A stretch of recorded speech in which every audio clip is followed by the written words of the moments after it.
Welcome, all my fellow Washington brethren and sistren. I am your man and resident Commanders football team fan, Lou. Thank you for joining me here on the Command Post. Post up, take command. So, everybody assume their positions. We got a lot to talk about tonight. I know you've seen all of the different things that have transpired over the last week or so regarding Daniel Snyder. It's impossible to ignore. I really don't like talking about these things because I don't ever think anything's going to come of it. However, this situation is getting a little dicey, and I'll explain why. We'll talk about that at some point on the show. Deshaun Watson. I've laid out essentially why we're not going to get any of the other big name quarterbacks. You're not getting Russell Wilson because he's not leaving Seattle. And I don't think they're going to allow him to leave. And I don't even think he wants out. Okay. Even if he did, they still hold all the cards. Same thing with Aaron Rodgers in Green Bay. He's not coming here. And if he did want to leave, he wouldn't leave Green Bay to come to Washington. That doesn't make any sense. So he's not coming here. We don't want Jimmy Garoppolo. Derek Carr is currently working on a brand new deal to re-up with the Vegas Raiders as we speak. He's not coming here either. And so you're pretty much left with nothing except for Deshaun Watson. And I've got a pretty interesting take as it regards to Deshaun Watson, and not just us, but just that position in general and what it would mean to get a guy like Deshaun Watson. So stick around for that a little bit later on in the show. Of course, your voice will be heard. Your comments will be read. We'll address those. And I look forward to chopping it up with you guys tonight here on the Command Post. So let's get to Daniel Snyder. Let's spend a little time here because this is something that is really fascinating. Why? Because if we really want this team to win and win big, I think a lot of what we feel like is us being cursed. I don't believe in curses, but some of you do, and some of you think this team is cursed. Others of us, I'm included in this camp, just feel like you can't start anew. You can't turn the page. There isn't a new chapter to go to when you've got the same shit going on, or you've got a guy that has such a dirty past that you can't leave it behind. It's always going to follow him wherever he goes. Not to mention, the guy is completely incompetent when it comes to running this organization. He's proven that time and time again. He hasn't learned his lesson. He hasn't turned over this magical new leaf now, and all of a sudden, Ron Rivera is in total control.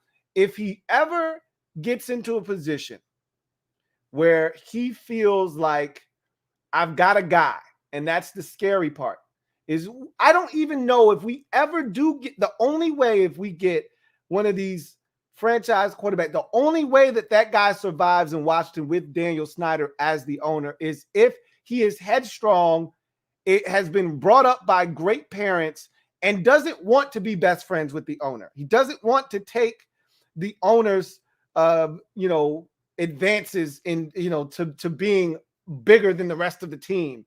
He's not looking to be the guy that, is in charge of everything, including the staff. He just wants to be one of the guys. He wants to be coached up by the head coach, so forth and so forth.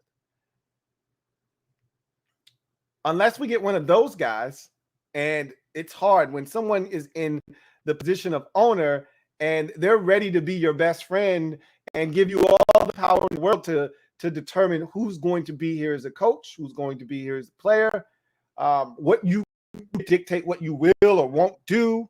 When those things are laid in front of you as a player, it's hard to turn that down.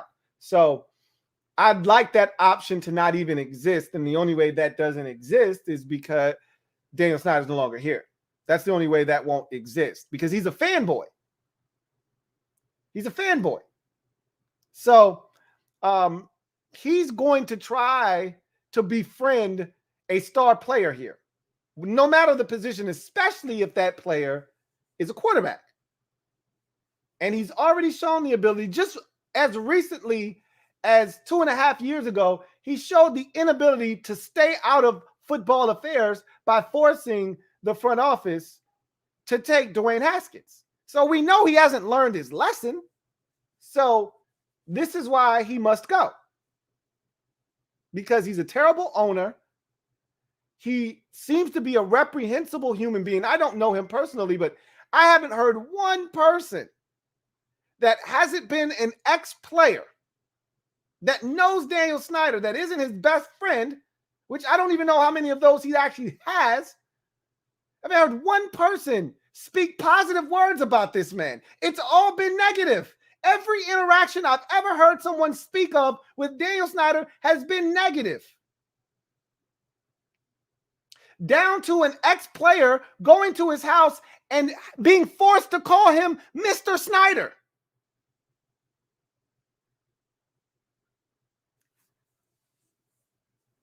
He's a jerk.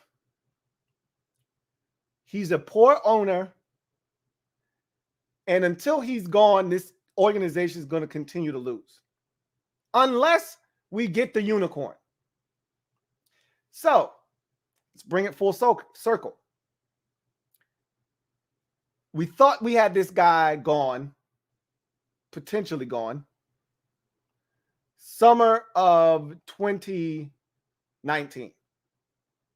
Redskin name change hits. Washington Post article is supposed to be this bombshell. We thought we had a chance. We swung, we missed. Name wasn't really associated with any of the big bombshells in the article. It was just a toxic workplace. A workplace that was consistently built on misogyny, inappropriate behavior, and advances towards women, and really just anybody that was beneath him. I mean, he made a male cheerleader do flips for his amusement.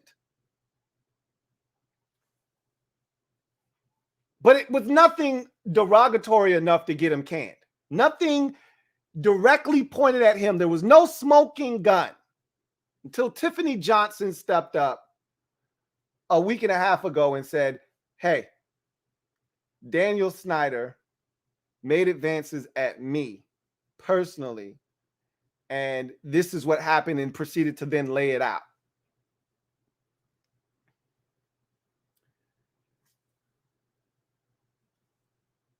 I've never felt like we were going to get rid of him more than when that Washington Post article was lingering around the corner. Never did I think we would have had a chance to get rid of him more than that situation. I learned a lot from that situation. And that's pretty much why I've kept my guards up in regards to Daniel Snyder, because I just don't think he's going anywhere. However, the one thing he's always had throughout this entire situation, whether it be the name, whether it be, the sexual harassment claims, this workplace stuff, whatever the case may be, the cheerleader debacle they had years ago on the boat, he's always had the support of the other owners. So that's why I said he's not going anywhere.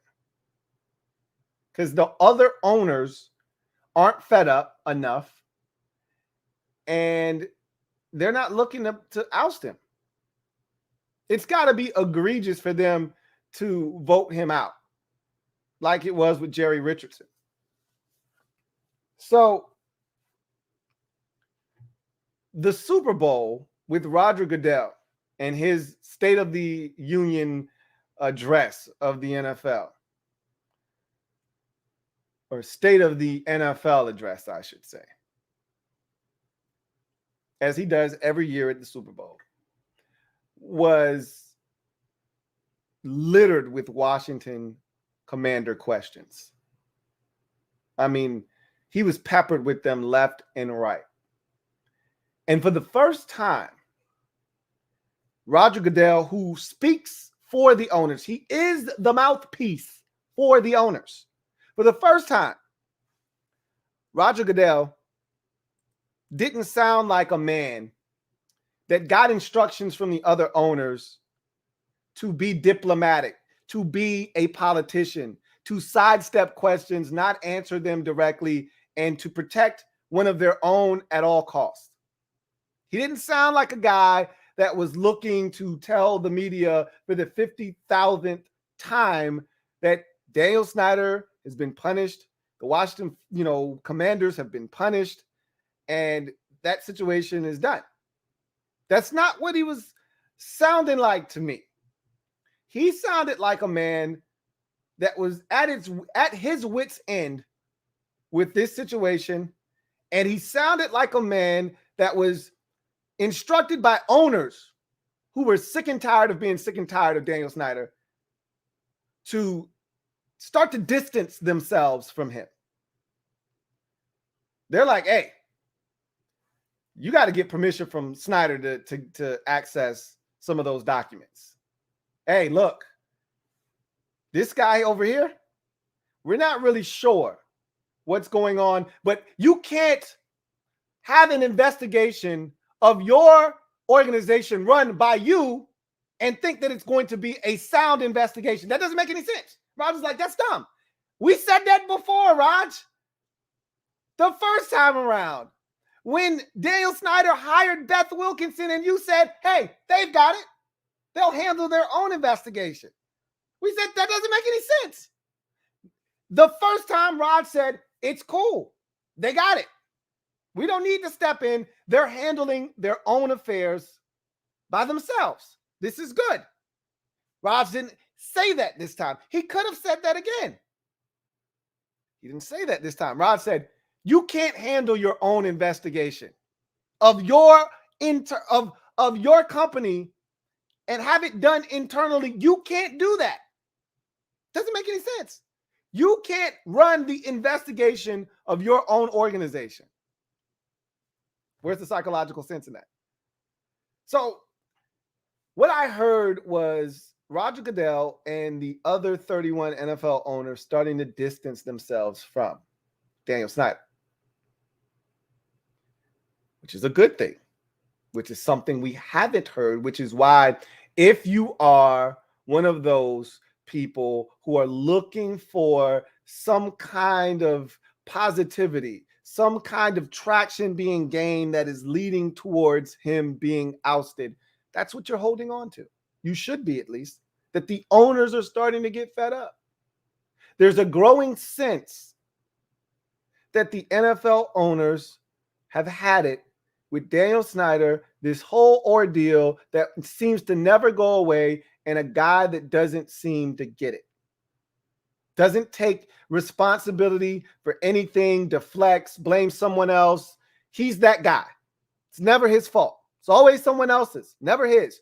At some point, you got to man up and you got to say, hey, this one's on me. I'm going to make sure this never, ever happens again. He's never, ever said that, and he never will.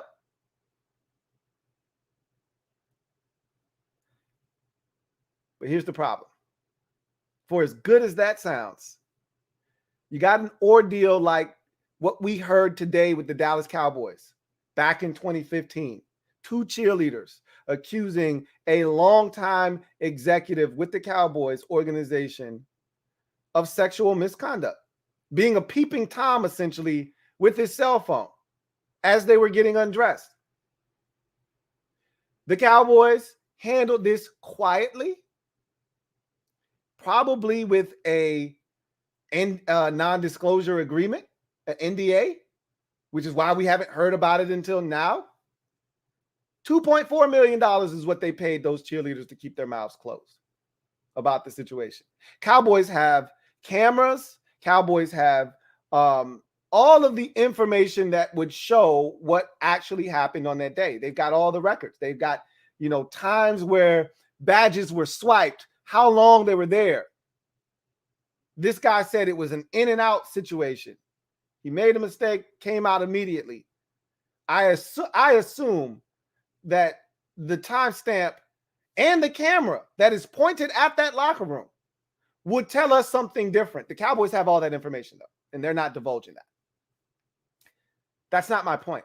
My point is, for every one of those Daniel Snyder allegations and situations, there's another NFL owner with some shit like this brewing in their own backyard that they don't want everybody else sniffing around. And this is why I tell you, they're not going to get rid of Daniel Snyder, because there is just about every single one of these owners, okay, got some shit, some skeletons in their closet that they do not want unearthed. And if you fire Daniel Snyder, if you get rid of him, if you force him to sell, the first sight of trouble with your organization, they're coming after your ass and you're next. And they're going to dig and they're going to probe and they're going to find. Just like we just found out about this Cowboy shit. This happened in 15. We're just hearing about it now. You don't think there's more of these allegations, more of these situations, more of these? Daniel Snyder had a similar situation where he paid off a female. You don't think more owners have been in some shit like this before? You'd be a damn fool to think so. Or think not, I should say.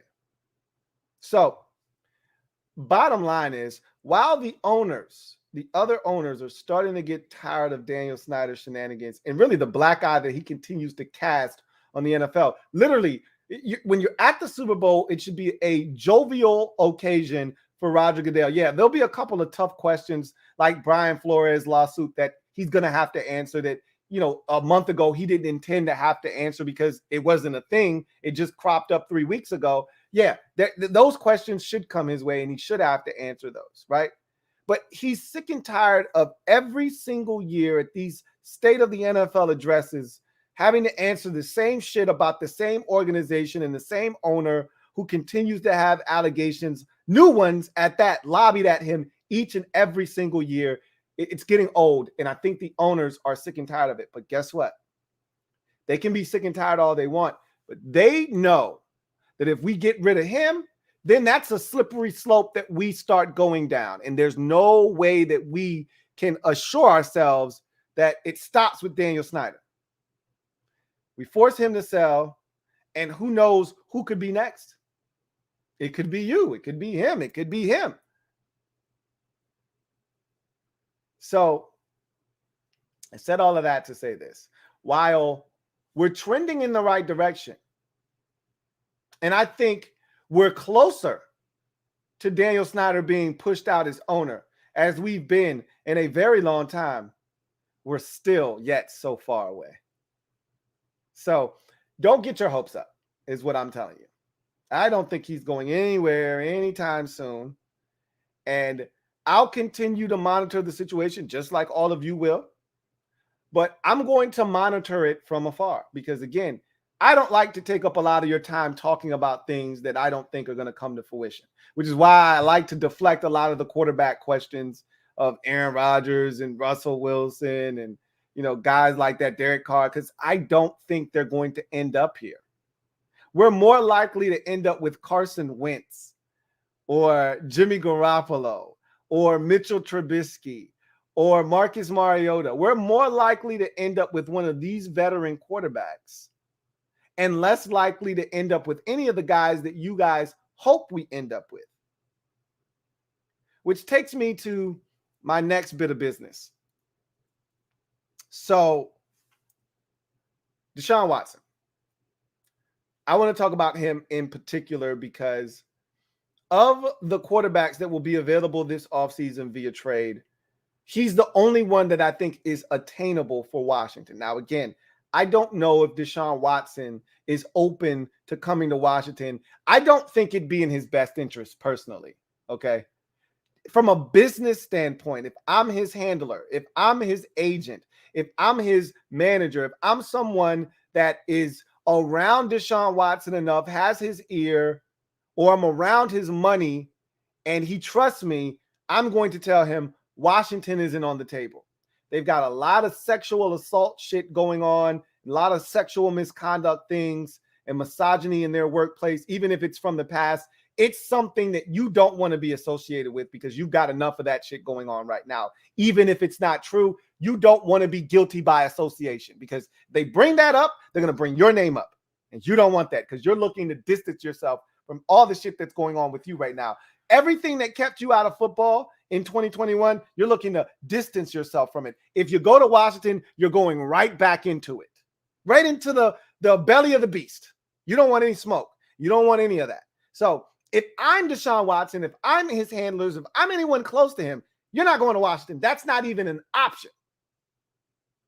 That said, I used Deshaun Watson as the example because he's the biggest name and one of the few guys that will be available this offseason as a veteran quarterback that can swing the pendulum in the favor of a team looking to upgrade their quarterback position.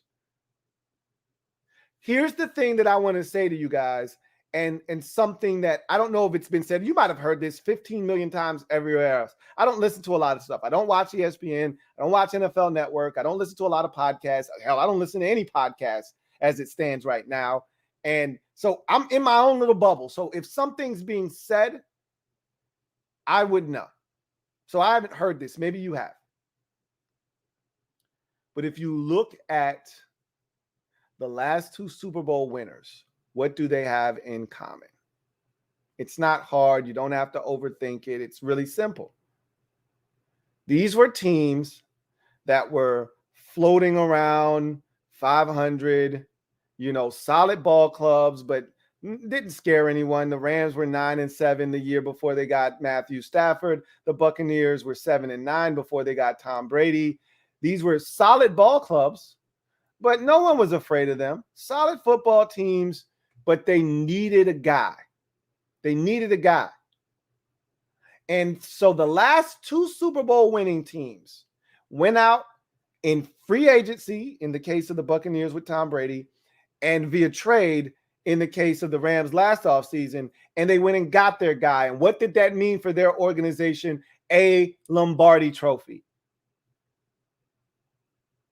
The last two Super Bowl winners made a move, a massive splash in the offseason at the quarterback position. Some team out there has a chance to make it 3 years in a row that you go out, you get a quarterback, and he comes in immediately and you win and win as big as you can win in this sport. Someone's going to get Deshaun Watson this offseason. Someone will. Someone's going to roll the dice. Someone's going to pay the price. And someone's going to get themselves a top 5 in the league, win healthy and dialed in quarterback in Deshaun Watson right out of the gate.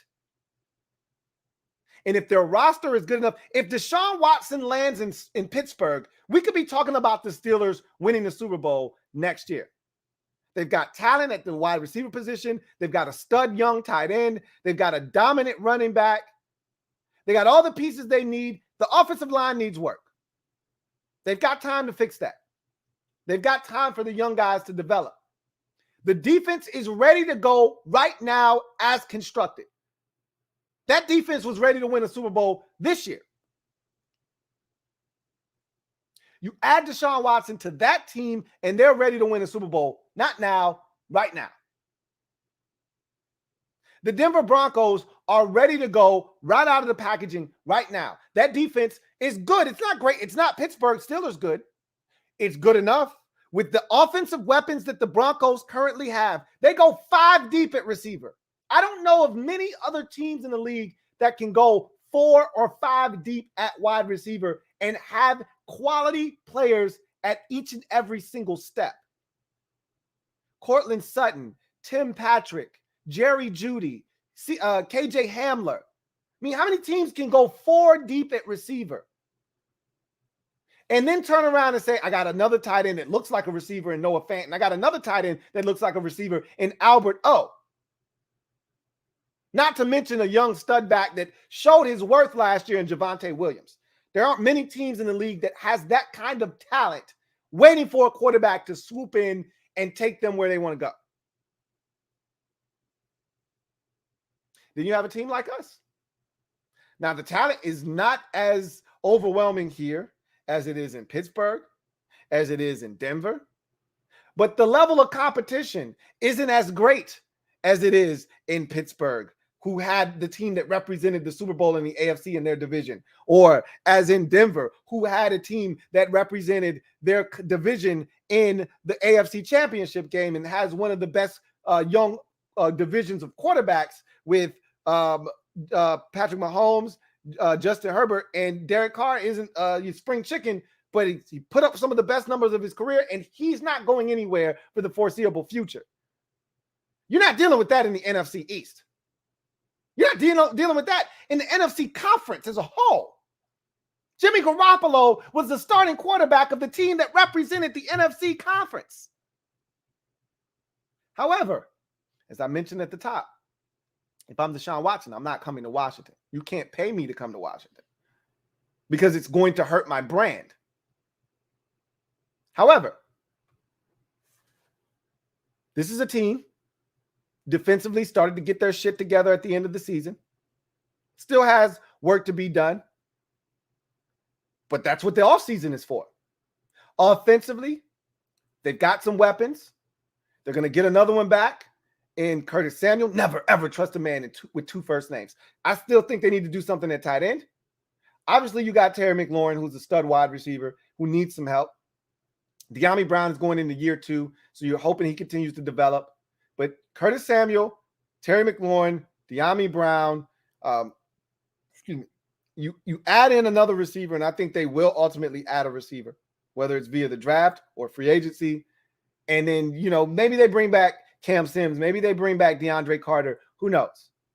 Maybe they love Dax Milne and he continues to develop. Who knows? The tight end position, if Logan Thomas is back, that's awesome. Still think they need to do something there. Hopefully they do something other than just bring back Ricky Seals-Jones. But Antonio Gibson, J.D. McKissick, if they decide to bring him back, we've got talent here too.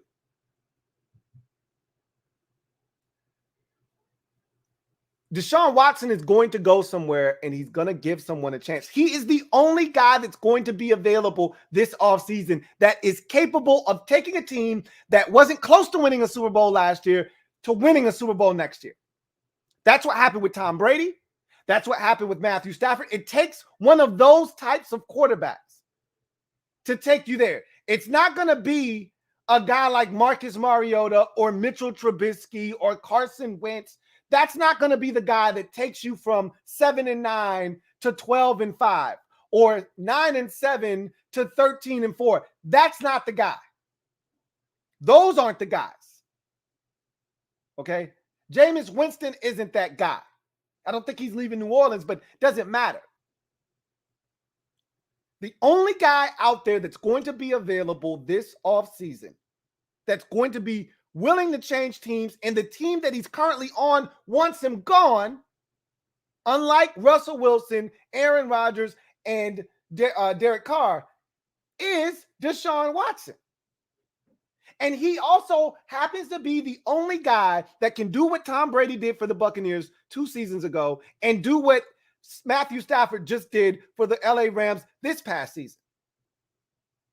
Now, you can sit on your high horse and say, I don't want this guy anywhere near my organization. Okay? He's got all these sexual assault charges and claims, this, that, and the third. That's fair.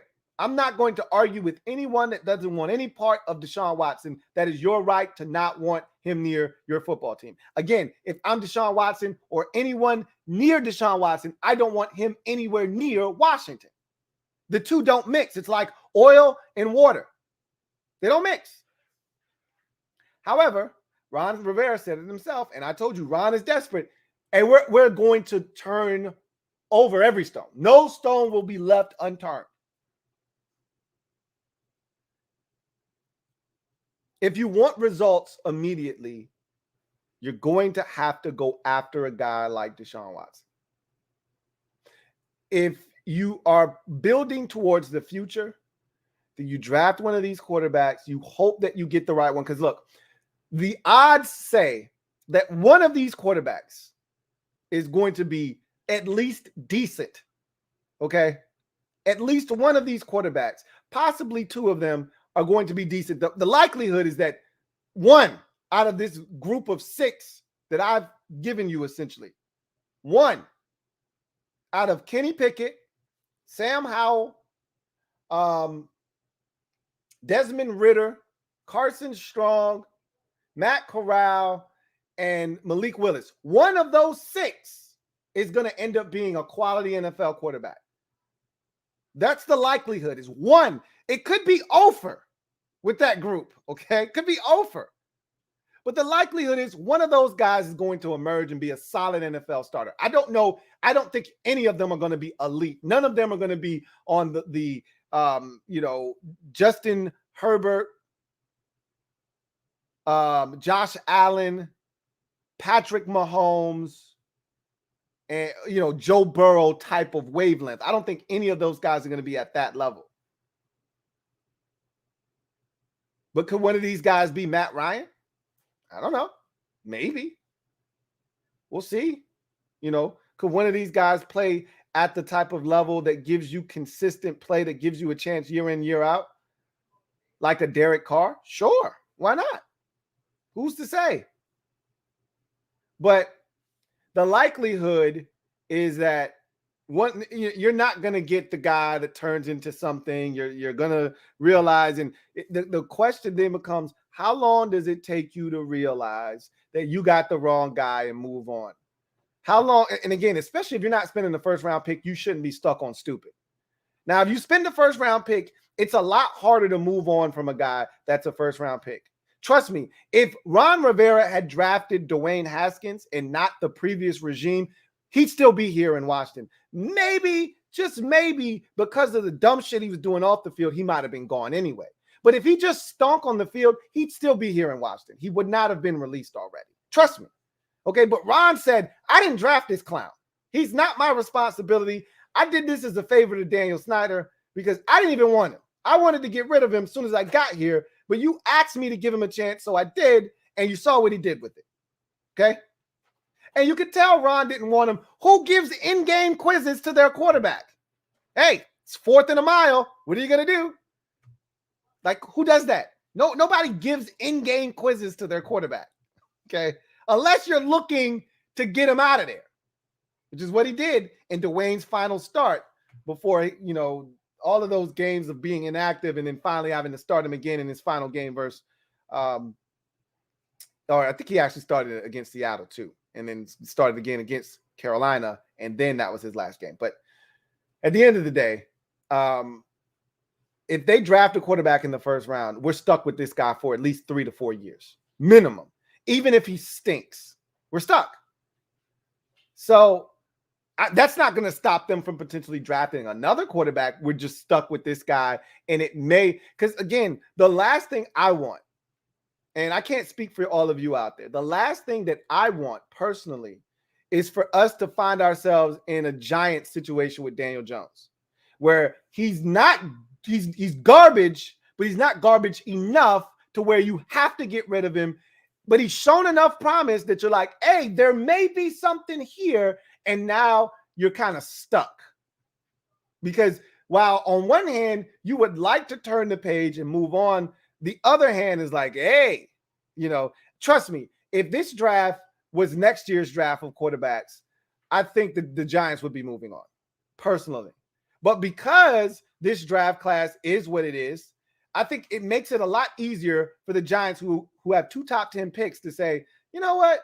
We really need an edge rusher, and we could probably use a corner, both of which positions are extremely deep, especially in the top 10.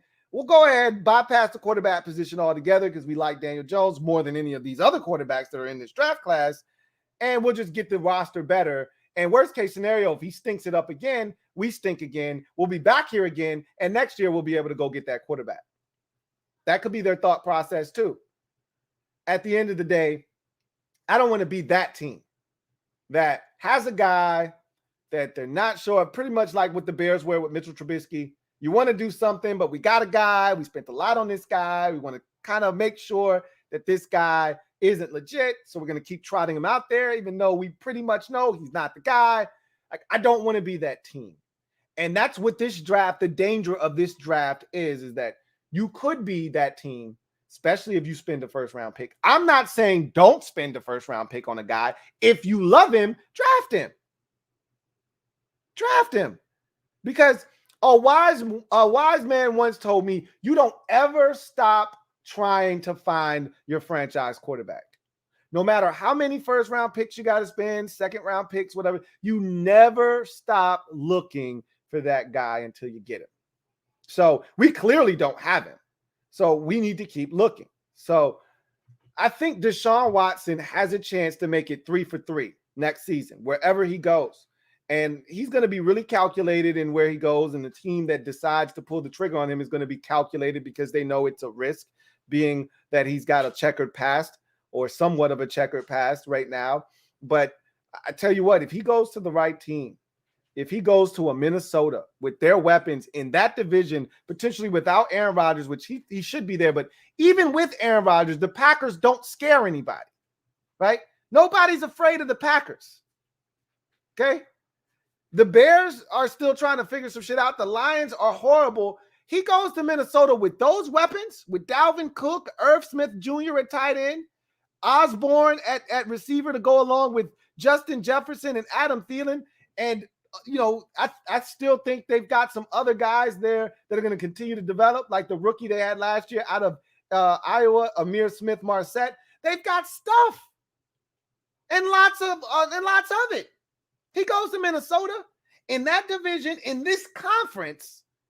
What's stopping him from being 13-4, 12-5 if that defense gets their act together? What's stopping him from going in there and having the Vikings 12-5, 11-6, ready to go win some shit?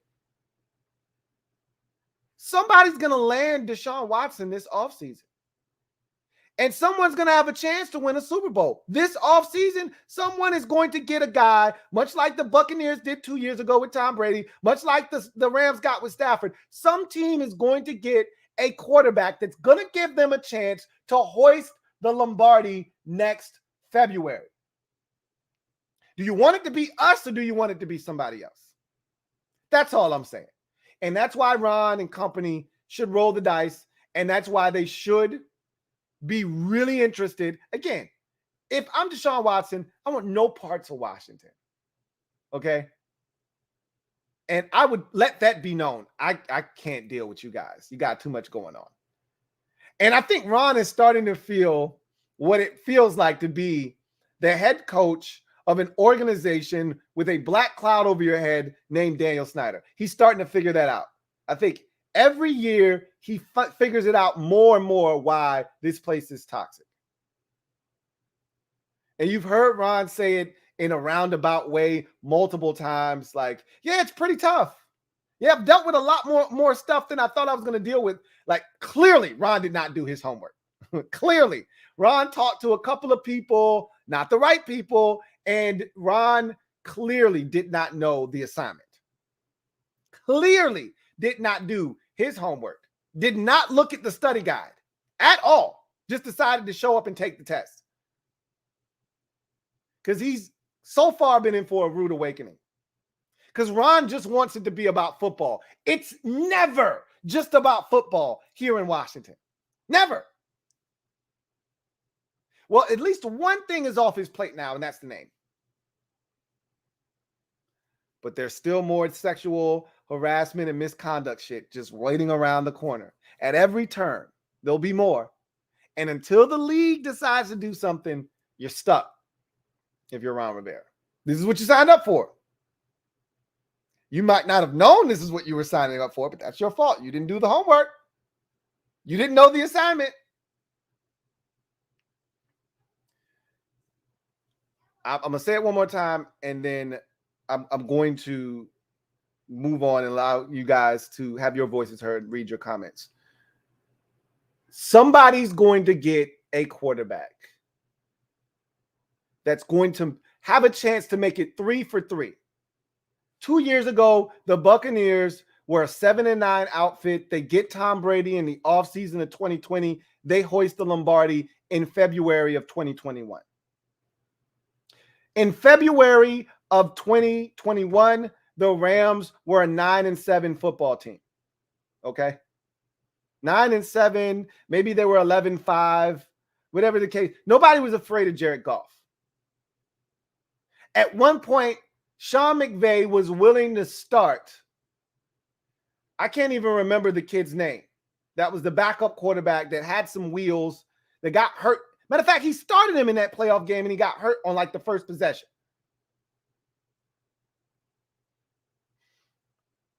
They trade for Matthew Stafford, and in February of 2022, they're hoisting the Lombardi. Someone's going to trade for Deshaun Watson this offseason, and they too will have a chance to hoist the Lombardi in February of 2023. Some team out there, Saints, which I don't think they're in a position to make any kinds of trades or pay any quarterback, but the Saints, the Broncos, the Steelers, the Vikings potentially, someone, the Panthers maybe even, someone is going to trade for Deshaun Watson and have a chance to turn their organization's fortunes around. Why not have it be us? I've already laid out why it shouldn't be us and why, if I were Deshaun Watson, it wouldn't be us. But if you're Ron Rivera and company, that's not your decision to make. The only thing you can do is pursue Deshaun Watson aggressively and see where the chips fall. That's all you can do. And if I were them, that's exactly what I would do. Looking at the landscape of the NFL, specifically the NFC, looking at how a quarterback showed up in Tampa Bay. It wasn't just any quarterback now. It was Tom Brady, the greatest of all time, and they win a Super Bowl. Matthew Stafford is not the greatest of all time, but he's a damn good quarterback. Shows up, again, another NFC team, okay? Because that's the route that's the easiest to take. You show up at an NFC doorstep and you take that team to a Super Bowl. That's what Matthew Stafford did. He's not just any quarterback. Former number 1 overall draft pick, Matthew Stafford, takes the Los Angeles Rams to a Super Bowl. Deshaun Watson is going to have that same opportunity this season. If he lands in the right spot, the right team, he too will have a chance to take his team, revive them, and take them to the Super Bowl and hoist the Lombardi. Once again, why not us? I've given you the reasons why not us, but why not us? Anyway, let's go to the comment section and see what you guys have to say. Thank you for your comments. And we get the night started off with King of the North. Thank you for the super chat. Greatly appreciate you. King of the North. Thank you for being a member of the MOBB. Writes, I'm worried Ron may be setting himself up with all this talk of going after a big QB. The fans are expecting something big, and I don't think it's likely to happen. Should Ron have just kept quiet? Yes, he should have. Now, here's the thing. You're 1,000% spot on. You know, Ron spouting out of his mouth over and over again to the point where you've got media outlets reporting that Washington is going to go after big name quarterbacks this offseason is the absolute wrong thing to do. It looks desperate. It smells desperate. It breeds of desperation. However, he's desperate. I mean, this is the thing. The first year here set the stage for everything that has come thereafter. If Ron had quietly gone 7-9 with the Cowboys going 10-6 and, you know, lost the division and didn't make the playoffs, the expectations here with 4 different quarterbacks, no one would have batted an eye. They would have said, okay, you know, Ron Rivera, he was all Cam Newton. He stinks. And there would have been little to no expectation for him here. And a lot of people would have bailed on him already. Okay. Frankly, there's a lot of fans that are only giving Ron a semblance of the benefit of the doubt because we won the division the first year he got here. Some of them forgetting that we were 7-9, but he won the division nonetheless.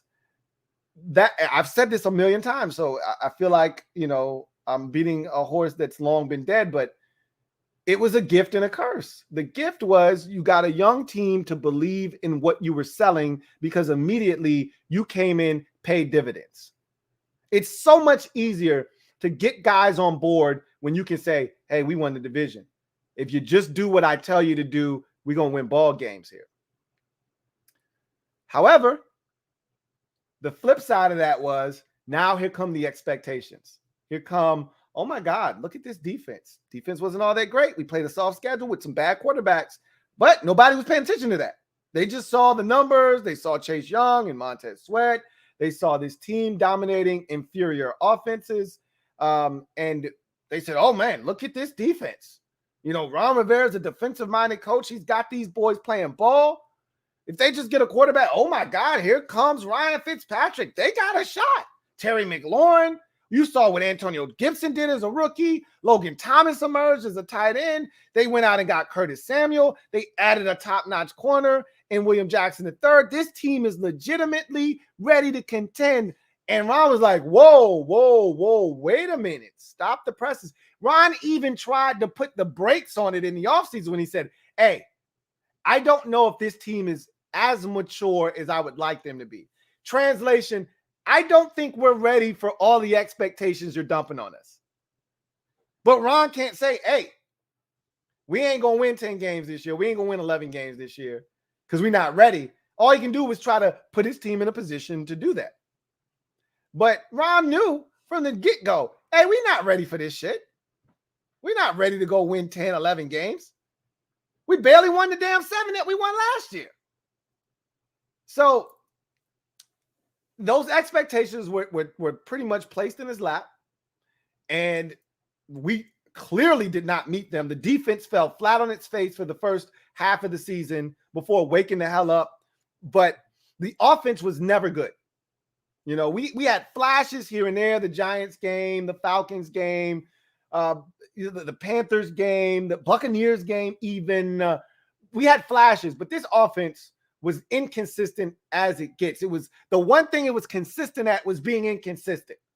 We had a ton of injuries, and we could never quite find that footing that we were looking for and establish what we wanted to be. And so I think that Ron understands, hey, we got a little ways to go, but I think now he's turning his focus to the thing that he knows can overcome a lot of the shortcomings that we have on the roster. The easiest way, he saw it firsthand in Carolina. Cam Newton helped them overcome a lot of shortcomings that they had on that roster. They weren't strong at every position. Their receiver position was god-awful for a stretch there. It really, truly was. Go look at their receivers the year that they went to the Super Bowl. They didn't have a great – Ted Ginn Jr. was one of their best receivers that year, okay?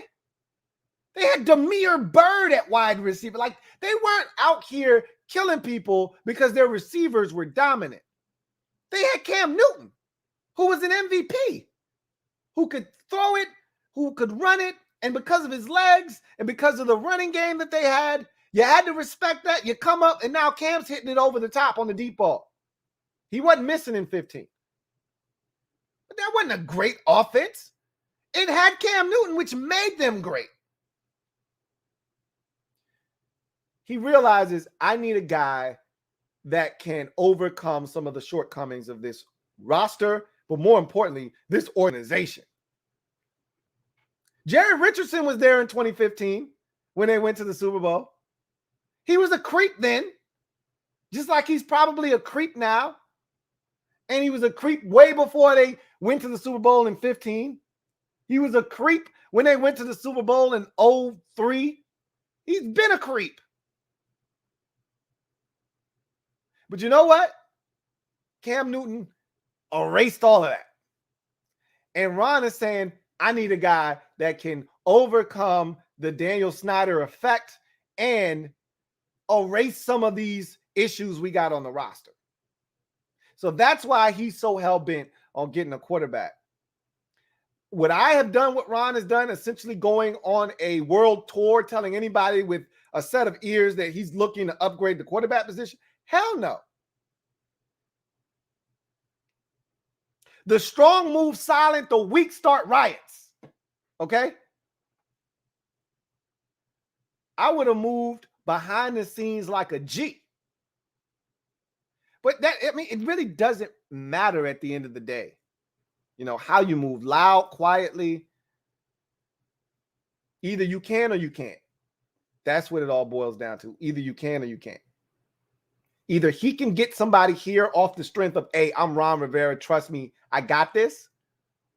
Check the record. Let it reflect. Been to a Super Bowl. Coached an MVP at the quarterback position. Let the record reflect. I'm that guy. Either he can get somebody here on the strength of that, or they're just going to say, hey, you're the coach of the Washington Commanders, man. I don't want any parts of that. I'm good. Thanks, but no thanks. We'll see. I would not have done it what Ron has done. And to me, I think you're spot on. He's putting himself in an unenviable position, because what's going to happen is he's going to swing and miss just like he did last year on Matthew Stafford. He's going to end up just like last year with a middle of the road stopgap quarterback like Ryan Fitzpatrick. He's going to end up with another one of those guys, and it's going to really piss off the fan base when we go 7-10 again or 8-9. And we lose some games that were there to be won, just like we lost last year, that were there for the taking, because we don't have the right guy at quarterback. They're going to draft a young guy too. And at some point, we're either going to clamor for the young guy who probably isn't that damn good in himself, or we're going to be like, look, man, what are we going to do here? Put him in. We stink. So I think Ron has put himself in a position that he could, I don't know if he could have avoided it or not, but he definitely could have made it a lot less expected. Like, our fan base expects to do something.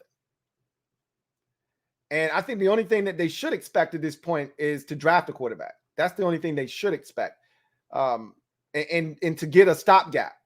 They're going to double up. They're not going to just draft a quarterback or just get a guy in free agency. They're going to do both. Because the draft comes after free agency. They can't just rely on the fact that, we didn't get anybody in free agency, but we're definitely getting a guy in the draft. They don't want to put themselves in that box. They're going to get a guy in free agency, and they're going to say, hey, if we get a guy in the draft, cool. If we don't, we got the guy we got in free agency, and we got Taylor Heineke. We feel good about it. We'll just roll with that, and we'll try it again next year. But you're not going to see it be in the reverse, where they don't get a free agent quarterback. They settle for a guy in the draft because they could not get a guy in the draft. That can happen. And the last thing you want to do is be desperate in the draft, because then everybody else knows you're desperate. And then that means you start doing what desperate people do, which is you start overpaying, you start reaching, you start doing things that a desperate team does. And that that usually leads to disaster. Thank you for the super chat, King of the North. Got another super chat here from Trevor Patch. Thank you for the super chat, Trevor Patch. Greatly appreciate you. Thank you for being a member of the MOBB, who writes, Lou, Trev, I saw the Dan thumbnail. I told the mob 30 minutes ago, if Lou came on here in all white talking about this is the time for Dan and jinx it, I wasn't going to do that. I told you I learned a lot from that experience. That was one of the things that I learned, is that Dan is like, he's like the cockroach you can't kill. Those hardback bugs that they're harmless. They don't want any trouble. They're just around, right? They're not going to bite you. They're not going to do anything. They're just looking for somewhere to be. But they're hard as shit. And if you try to step on one on a rug, you might as well just be doing exercises, because you're not hurting that bug at all. He's going to keep on crawling. He's going to keep on going. And he's like the Energizer Bunny. You got to be on a hard surface to step on him and get results. And I feel like Dan Snyder is like that bug that we're stepping on, and it's just a nice, cushiony rug. You're not hurting Daniel Snyder. We're not hurting him at all. All these allegations, he's just swatting them away. We're not hurting him at all. My girl Condo P sent me that Daniel Snyder just lost another endorsement. A team that sponsored the Washington football team They heard the allegations from Tiffany Johnson, among others, at the congressional hearing the day after the team was rechristened the Commanders, and they won out. So they're no longer backing this team. Guess what? Daniel Snyder doesn't give a shit. Yeah, sure. He would love that. That money is extra side money. This is what you have to understand. Okay? Yeah, look, the reason they changed the name in the first place was because of the pressure from all of the sponsors. FedEx was going to pull their name off the stadium. Pepsi was going to pull out. All of the big guns, they were pulling out. But you get these little side mom and pop deals. You get these side, organizations. And I'm not saying that the one that pulled out was just this little rinky-dink small, business that was investing in the Washington football team, now the Commanders. However, unless it's a group mutiny of it, like with the name that said, hey, either you do this or we do that, he's not going to be hurt in his wallet. Because you got to understand, the league is bulletproof. And if you're an owner of one of these 32 teams and you're a part of this league revenue sharing that is taking place where they're splitting up this TV money, you can't go broke. This is a product that is profit loss proof. All you have to do is stand still. All the concession, all of the stuff at the stadium, that's extra side money. Everybody likes more money. You know what's better than more money? More money. More money, more money, more money. The rich like to get richer. But he'll never be broke owning this team. So I said all of that to say this. I realize he's not going anywhere until I see a smoking gun, and Tiffany Johnson doesn't have a smoking gun. It's her word against his. Till I see a smoking gun, or at the bare minimum, we hear about the owners having an owners meeting, and those take place in the offseason, and then there's another one in the winter during the season. But there's going to be one here shortly where they vote on a bunch of stuff, and they're going to get together and try to make the game better. Unless I hear that they're bringing to the masses, they want to vote on whether Daniel Snyder should remain the owner. Unless I hear that, I just assume it's business as usual. He's not going anywhere. I learned my lesson because I was dressed in all white. I was ready to be the knight in white shining armor, and I was ready to tell you we're saved. And I realized real quick, ain't nobody coming to save us, man. The only thing that can save us is a quarterback that transcends this culture. And they don't grow on trees. You got to get lucky, man. You got to get lucky. All right. Trevor Patch, thank you for the super chat. Greatly appreciate you. My guy, Trevor Patch. Double up. Thank you for doubling up rights. I saw Ron wearing furs with a green tie and white collar reading Danny's Boy, trying to share a Kyler picnic basket he got for 3 first-round picks.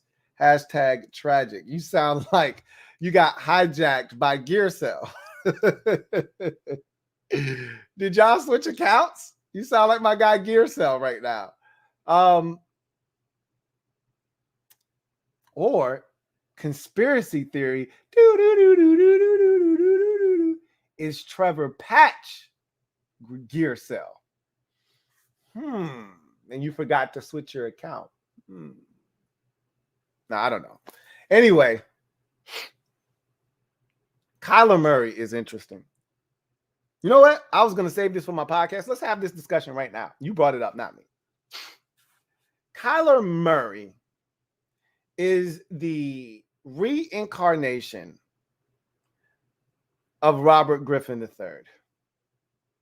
Now, he's way more talented than Griffin ever was as a passer. Okay, let's get that straight. But athletically, they're similar. He's got more wiggle and quicks than Griffin. Griffin was just a straight line speed guy, right? Griffin had a cannon for an arm, just didn't know how to use it, right? But both of these guys are just full of themselves. Now, here's the thing. Griffin's arrogance was so loud that he couldn't hear the criticism.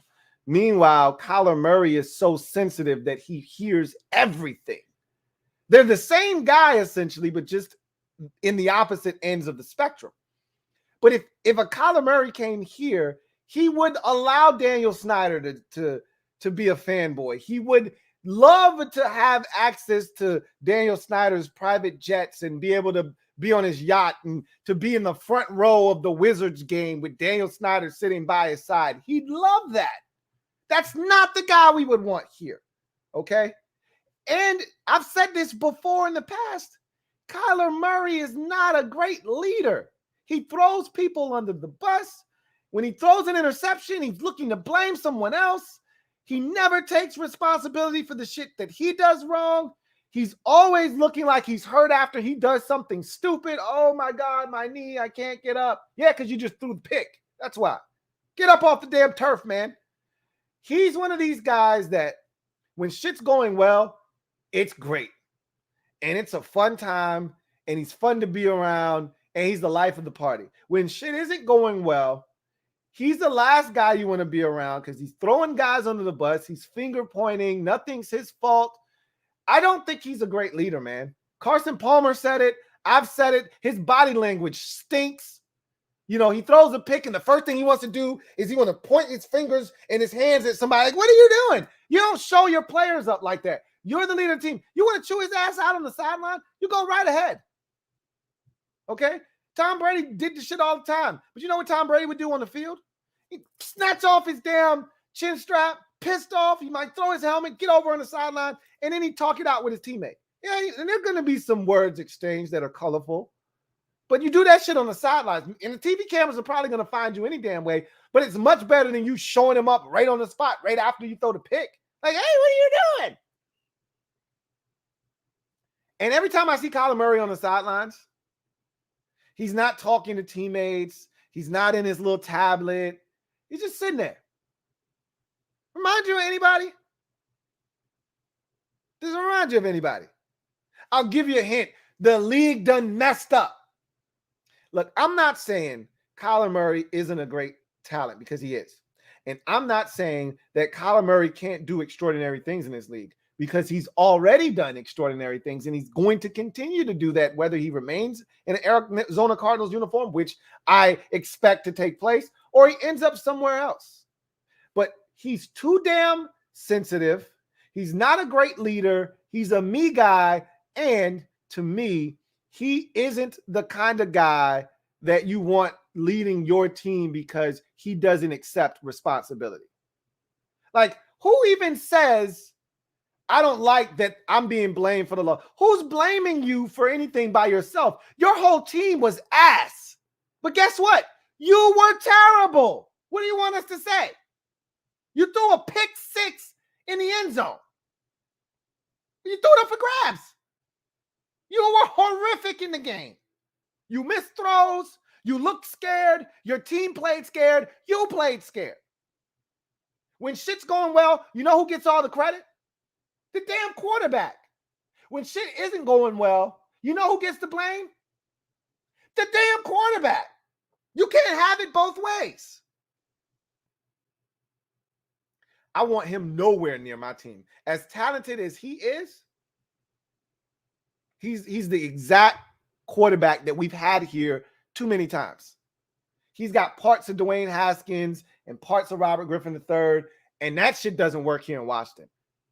You get on the right team with the right frame of mind, the right guys in the locker room, the right head coach, the right ownership, and a Kyler Murray could take you places. But as we've seen with this organization, this ain't the place for a guy like Kyler Murray. It just isn't. And frankly, and furthermore, They're not trading him. I don't care what he says. He's not going anywhere. All of this is being done because he wants a new deal. That's it. Honestly, if the Cardinals came with a, knock your socks off type of deal that makes him one of the highest paid quarterbacks in the league, he'd sign it and all of his shit would be back on socials with the Cardinals. We've seen this before. We've seen this movie. We know how it ends. It's going to end with him in the Arizona Cardinals uniform. But he's super sensitive and he's not a great leader. He's selfish. I don't want that kind of guy here in Washington because we don't know how to deal with that.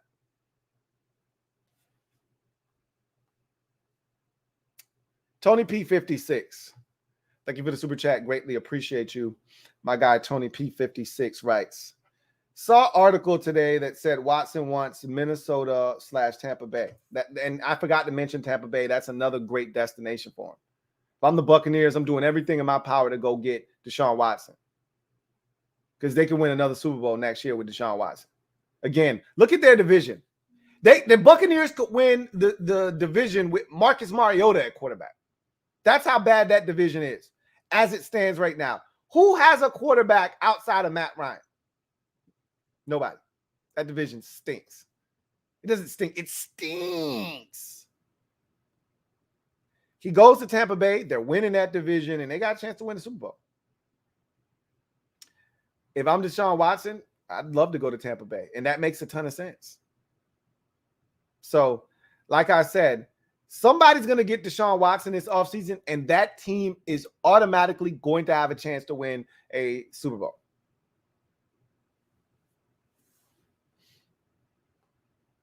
Thank you for that super chat. And thank you for the reminder, Tony P56. I meant to bring up Tampa Bay as well. CJ Shoots Photo. Thank you for the super chat. Greatly appreciate you. Thank you for being a member of the MOBB, who writes, first round, we went O-line, secondary, or linebacker. Now it's round 2. It's our pick. Strong and Ritter are both available. Who are you taking, Louis T? Do I have to? Do I have to take a quarterback? If I have to take one of those two guys, I'd take Desmond Ritter. But again, I look at Desmond Ritter as a Ryan Tannehill, as a Alex Smith, as a Teddy Bridgewater type quarterback. You can win games with that guy. You really, truly can. You ain't winning shit of substance. You're not going into Tampa Bay, or you're not going into, Arizona. You're not going into LA or Seattle or Green Bay with Desmond Ritter at quarterback and coming out a winner. I just don't see him going toe-to-toe with, an elite level quarterback and leading his team to victory. He's a game manager. He's a caretaker, which is fine. But that's not what we're looking for here. That's not what we're looking for at all. So, and Carson Strong can't move. I have prerequisites. I have things that I have to have. Like, if I were a GM, one of the things that would be a absolute non-starter for me, if you can't move, if you're not mobile, you can't be my quarterback. No ifs, ands, or buts about it. And Carson Strong, and I know he was coming off of ankle surgery, this, that, and the third. And look, all I know is what I saw. And what I saw is that a guy that was essentially immobile. He's a pocket passer, and that's cool. I don't want any parts. So I'd probably lean towards Ritter in that situation. But like I said, if you draft a Desmond Ritter, he'd play well enough that you wouldn't be looking immediately, but he wouldn't play well enough to where you thought, I got my guy for the next 15 years. And that's where I don't want to be. You're in the middle, essentially. He'd be like Daniel Jones. I told you, of all the quarterbacks in this year's draft class, similar to Mac Jones, and I said this last year, Mac Jones is the most likely to come in and help a team win immediately. I said that last year, even though I can't stand Mac Jones. I couldn't stand, I should say, Mac Jones as a prospect. I didn't want him. And I still don't want Mac Jones. He had a really solid year. He's in the perfect spot in New England. I don't want him. I look at Desmond Ridder, and I think he's this year's Mac Jones in terms of he could step in right now and help you win. I've already said if he ended up in Pittsburgh with their defense and the weapons that they have, or if he ended up in Denver with the defense and the weapons that he could go in there and they could win 10 games, 11 games. First year as a rookie, just like Mac Jones did, and lead them to the playoffs. First year. You ain't beat nobody in the playoffs. And I don't know if the ceiling ever actually elevates after that rookie season. The expectations go through the roof. I don't know if he can exceed that thereafter, but he's ready to win right out of the packaging. But to me, the packaging on Desmond Ridder, it's clear. I can see what's inside. And for those of you who are members of the MOBB or on Patreon, you're going to get a thorough list of these quarterbacks and how I have them ranked. Be on the lookout for that. My goal is to have that to you next week. I'm going to put out some more breakdowns. Hopefully, I'm going to be out of the office the next week or so. But the goal is to put out more content while I'm out, more draft breakdowns, draft prospect 101 breakdowns. We're switching positions. We're going to the edge rushing position because it's loaded in this year's draft class. And then we'll come back to, to the offensive side of the football. We'll kind of keep alternating and bouncing back and forth. But be on the lookout for the draft prospects 101 breakdowns. But if you're a member of the mob or Patreon, you'll be getting my quarterback ranking. And I think some of you are going to be surprised as to how my rankings look. And I'll give you a thorough explanation as to why I have guys listed and rated where I have them. But yeah, if we're in the second round, it's our pick and those two quarterbacks are available, I'd really prefer to just pass on the quarterback position as a whole. But I mean, I'd take Desmond Ridder if that's what they had available to them in the second round and they were hell-bent on grabbing a guy. I'd take Ridder without a doubt over Carson Strong. I'm not a huge Carson Strong fan. So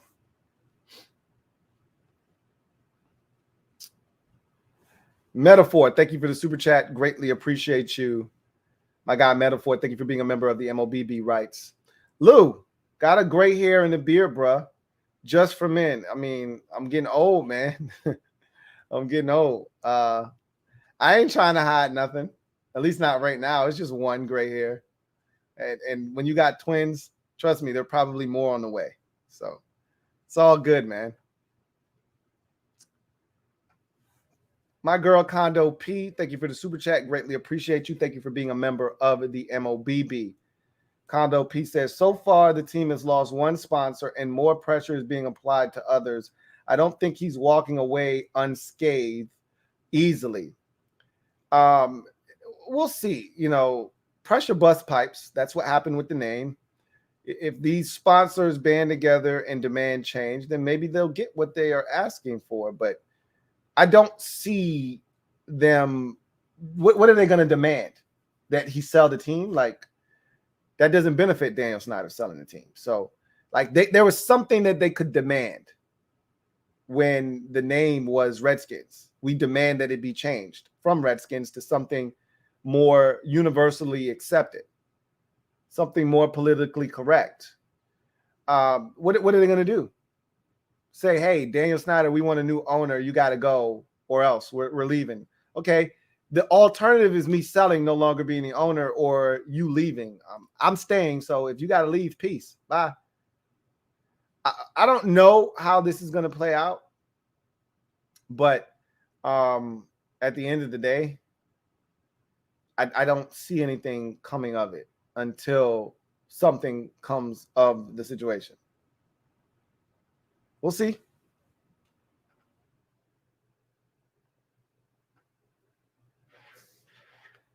All right.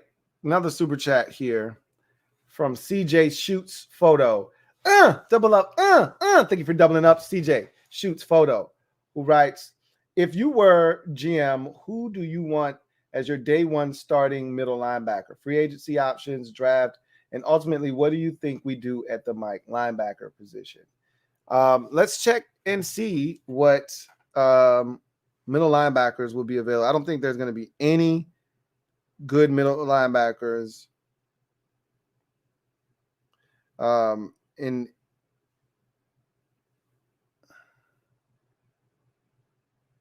in the NFL.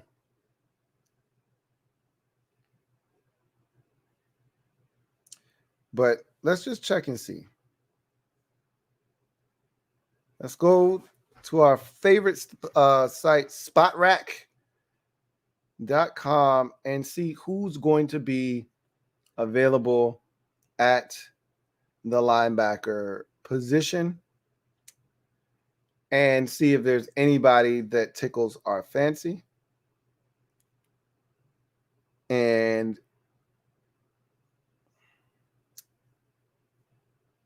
see, we will go to inside linebacker.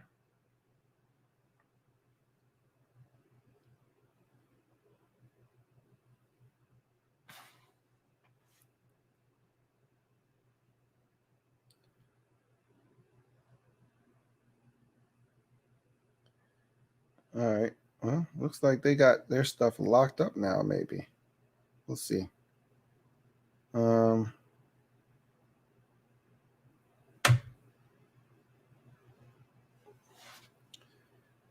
So there's a lot of digging. I don't feel like doing this right now. I normally go down these rabbit holes. It's too much work right now. I just wanted something to click and have it pop up. I don't see anything that efficient right now, but I can't think of any linebackers, but I don't know. I don't really know what the free agent class looks like because I haven't turned my attention to that quite yet. As we get closer to March, I'll really start honing in. And so, a lot of these live shows, as we get closer to March, we're not that far away now as we speak, but we're still a couple of weeks away.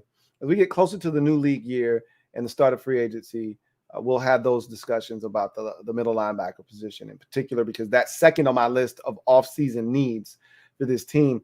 I just ultimately think you can find a middle linebacker. Like, look what last year brought. There was so many middle linebackers. We talked about all of them, and I even identified Nick Bolton and said, this is the guy that we want. Go get Nick Bolton. And they didn't get him. He was available in the second round. I think the Chiefs took him in the second round. And he was so good for the Chiefs this year. He was flying around the football field. Like, that was such an easy one to identify. And we whiffed, And again, Jamin Davis may turn out, but he's not a middle linebacker. Like, Ron has even said, I think he's better off the ball. Okay, duh. I think all of us thought that was what he was going to be when he was drafted. But apparently Ron thought he could run. He was big. He's a physical specimen. All right, we're going to make him into a middle linebacker. And that didn't come to fruition. So now they're playing him off the ball more likely than not. And they still need a middle linebacker. Like, go draft a true middle linebacker. And I think that's ultimately what they're going to do. And you don't have to spend a first-round pick.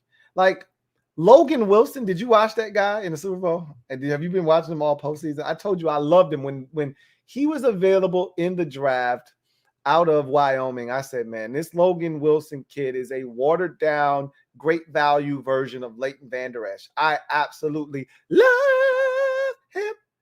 And I was like, look, somebody's going to get themselves a really good football player. I didn't know he was going to morph into what he's turned. The guy is a machine. It's Logan Wilson. That's a third-round pick. You look at the 49ers linebacker, Fred Warner. That's a third-round pick out of BYU. Right? Or is it Utah State? He was a BYU guy. Like, you don't have to take a guy in the first round. Obviously, the maniac in Indianapolis, Darius Leonard, that's a second-round pick. You don't have to get a guy in the first round to get a stud as a middle linebacker. You just got to get it right. So I said that to say this. Everybody's fixated on the Utah linebacker, or they want the Kobe Dean out of Georgia. You don't have to get one of those dudes to fix middle linebacker. If that's the best player available at 11, take him. Take him. But Nakobe Dean is not worthy of the 11th pick in the draft. I'm just going to say that right now. I don't want Nakobe Dean at 11. Now, the Utah kid, Lloyd, we'll see. I got more work to do on both of those dudes, but I watched a lot of Nakobe Dean. I don't want him at 11. So we'll see what they decide to do. I'm just going to tell you, if I had it my way, we would go young. I wouldn't look to get a retread. I wouldn't look to go get somebody else's stuff. I would look to just get my own in the draft. It's young, it's cheap, and you can mold them. You know, I would go the draft route myself.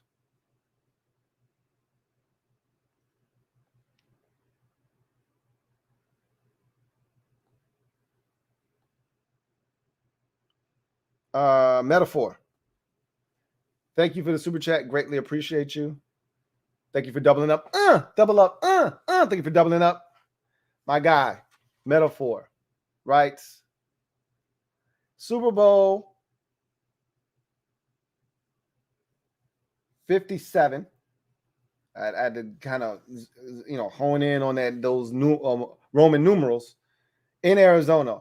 Watson collar trade to last 3 equals to last 3 years. I don't know if, I think that's what the Houston Texans would love. They would love to get a quarterback that they could get in return to really jumpstart their rebuild. Like they're trying to convince themselves that Davis Mills is the guy. And this is what I'm talking about. Like, this is the year where it's easier for you to convince yourself that, hey, we're good. Because the draft class is uninspiring. So you don't have to feel like, man, I'm missing out. There's no FOMO this year. If you're a team with a borderline quarterback, there's no FOMO. So you can just be like, we'll stick with Daniel Jones. We'll stick with Davis Mills. We'll stick with Jalen Hurts. Trust me, if the Eagles thought that there was a quarterback option better, they wouldn't be talking that Jalen Hurts shit. If Bryce Young was available, the Eagles would be doing everything in their power to replace one Alabama quarterback with another. But that guy doesn't exist in this year's draft. So the Eagles are like, we'll stick with Jalen Hurts. The Giants, we'll stick with Daniel Jones. And the Giants could be blowing smoke. They could love Kenny Pickett, and they could be telling everybody, we're good with Daniel Jones, just so that no one trades in front of him and Kenny Pickett falls in their lap. It's Lions season. We all know that. But if the Giants decided, hey, we need an edge rusher, and Aiden Hutchinson or Kayvon Thibodeau is sitting there, they're not going to pass on one of those guys. Are you crazy? That's the last thing that they need to complete their defense. They've got a dude on every level of their defense, and Azeez Ojulari wasn't terrible last year.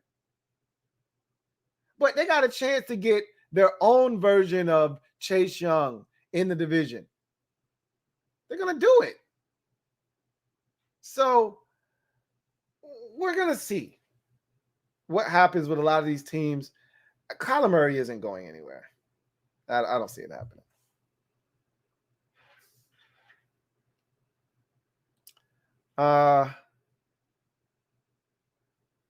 CJ Shoots Photo. Thank you for the super chat. Greatly appreciate you. CJ Shoots Photo writes, Deshaun Watson could give us a happy ending in 2022 or 2023, you mean? Yes, he could. I highly doubt that he will, but yes, he could. Absolutely.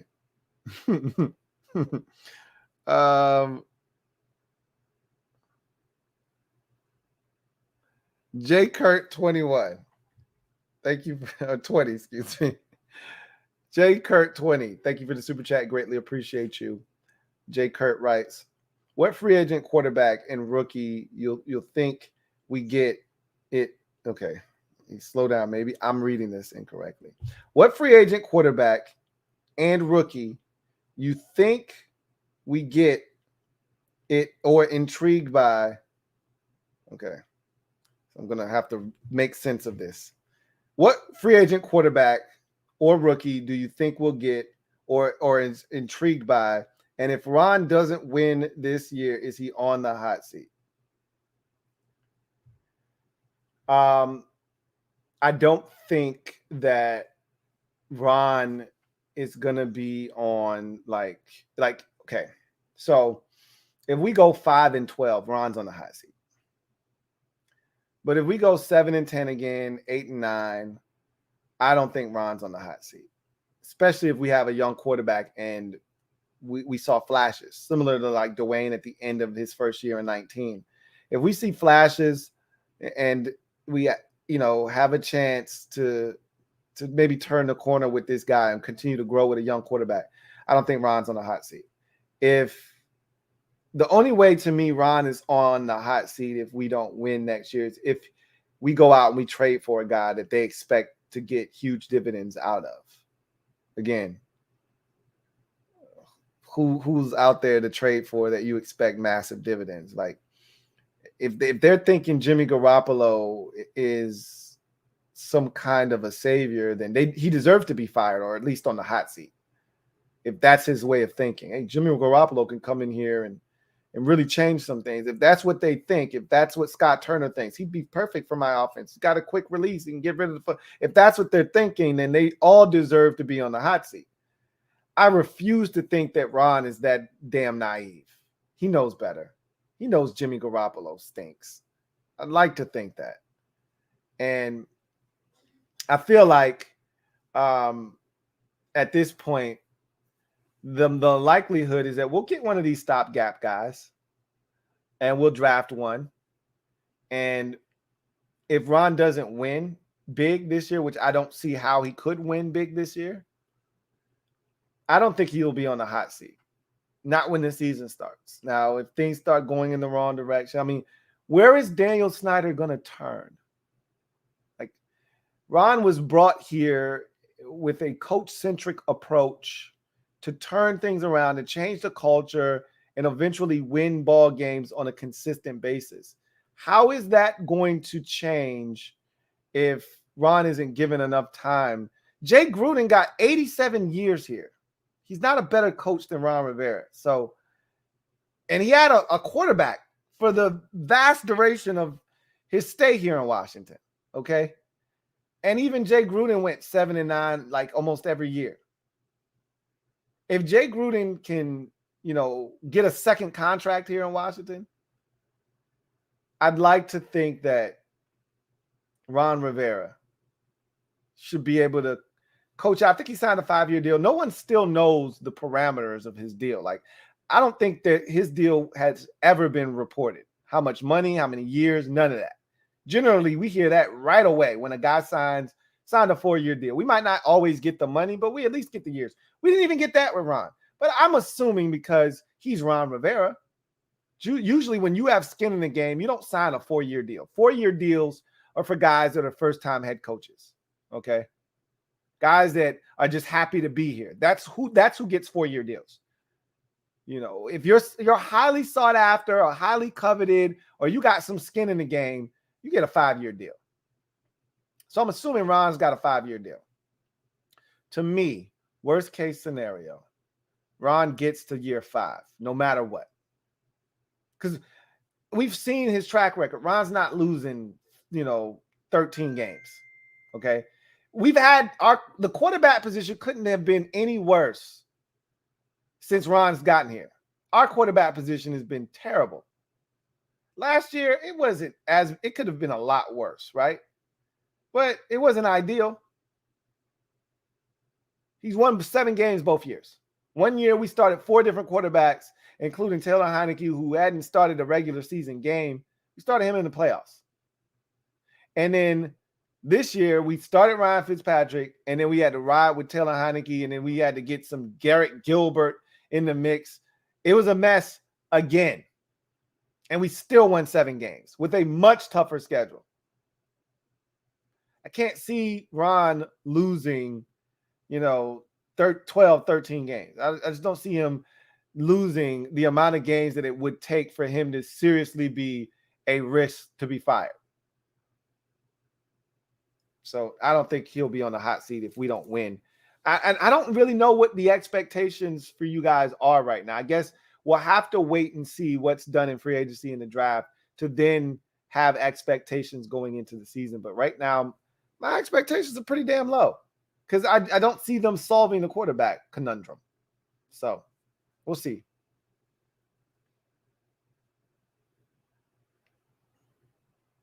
Dylan Hinton, thank you for the super chat. Greatly appreciate you. My guy Dylan Hinton writes, Heineke is young and shows potential, but do you think we should go with him and hope he becomes great, or is he not worth the effort? You said he shows potential. Potential for what exactly? I saw a quarterback that was pretty much maxed out in what he can be in this league. You know, look, don't talk to me about he's only got XYZ amount of starts. Like Taylor Heineke's deficiencies aren't something that you improve upon. His arm isn't going to get any stronger. He's not going to get any taller. He's not going to get any physically bigger. He is what he is. Okay. His limitations are there. They're real. And they're going to prohibit him from taking that next step or, getting to that next level. He is what he is as a quarterback. I've said this a million times. He's a high-level NFL backup. I'm glad to have him. He's just not a starter. And I think he's okay with that as well. Like, clearly he wants to start, but he's already said in whatever capacity I'm here, I want to help. He knows he's not starting next year. He had his chance this year. He didn't take advantage of it.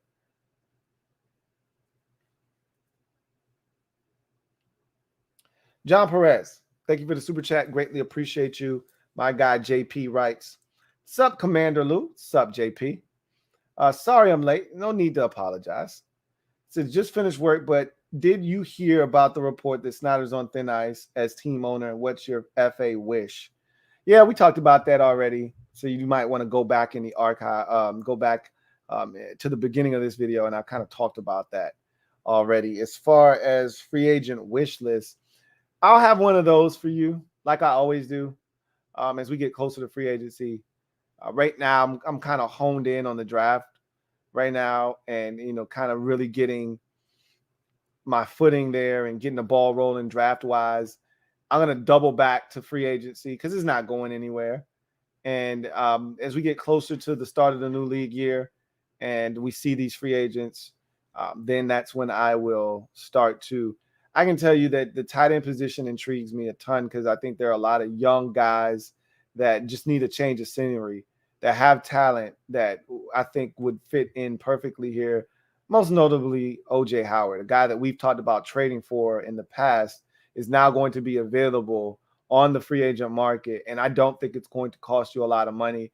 But I did this last year. It turned out to be an exercise in futility because they didn't listen. There were several guys that I was really interested in as low-level free agents that weren't going to cost you next to anything to get on your team. And look, just like we signed the safety a couple years ago, Davis, Sean Davis in free agency, and then cut his ass during camp. You can sign these guys, and if they don't pan out, you can cut them. Like, it's not a huge investment or risk. I felt that way about Malik Hooker last year, about John Ross and several other guys that I knew it wasn't going to cost a lot to sign these players. And again, none of them had like game-changing impacts for the teams that they were on, but that could have been due to a lack of opportunities. That could have been due to the scheme or whatever. Who knows what those guys would have done had they been here in Washington. All I'm saying is it wasn't going to cost a lot to kick those guys' tires, and we didn't. So we'll see what happens. My biggest priority this offseason is taking care of our own guys, and then you go from there. Take care of Cole Holcomb. Take care of Terry McLaurin. Take care of J.D. McKissick. Take care of the guys that you claim are part of the foundation and part of what you feel like is, the building blocks of winning here in Washington. Take care of those guys. That's what I'm more concerned with right now. Not re-signing Brandon Sheriff would be something that I would do as well. I know they love Brandon. They want him here. I wouldn't. If we got to get into a bidding war for Brandon Sheriff's services, just let him go. He's a damn guard, okay? Let him go. So I want to see what the hell they do, but I'll have a wish list for you guys probably early March. We'll really dive into free agency. And who knows? I might get into it a little earlier, something comes across my timeline or something, I'm all over the place. You know how I operate, so who knows? It may be sooner, but right now, just assume that it'll be closer to March because that's when free agency is about to get underway. And that's when I'll really start to immerse myself, in free agency and, the positions that we are targeting and guys that are available, things of that nature. So we'll see. Just Andre, thank you for the super chat. Greatly appreciate you. Thank you for being a member of the MOBB. My guy, Just Andre, writes, where would you rank Ron among NFL coaches? Oh, that's a great question.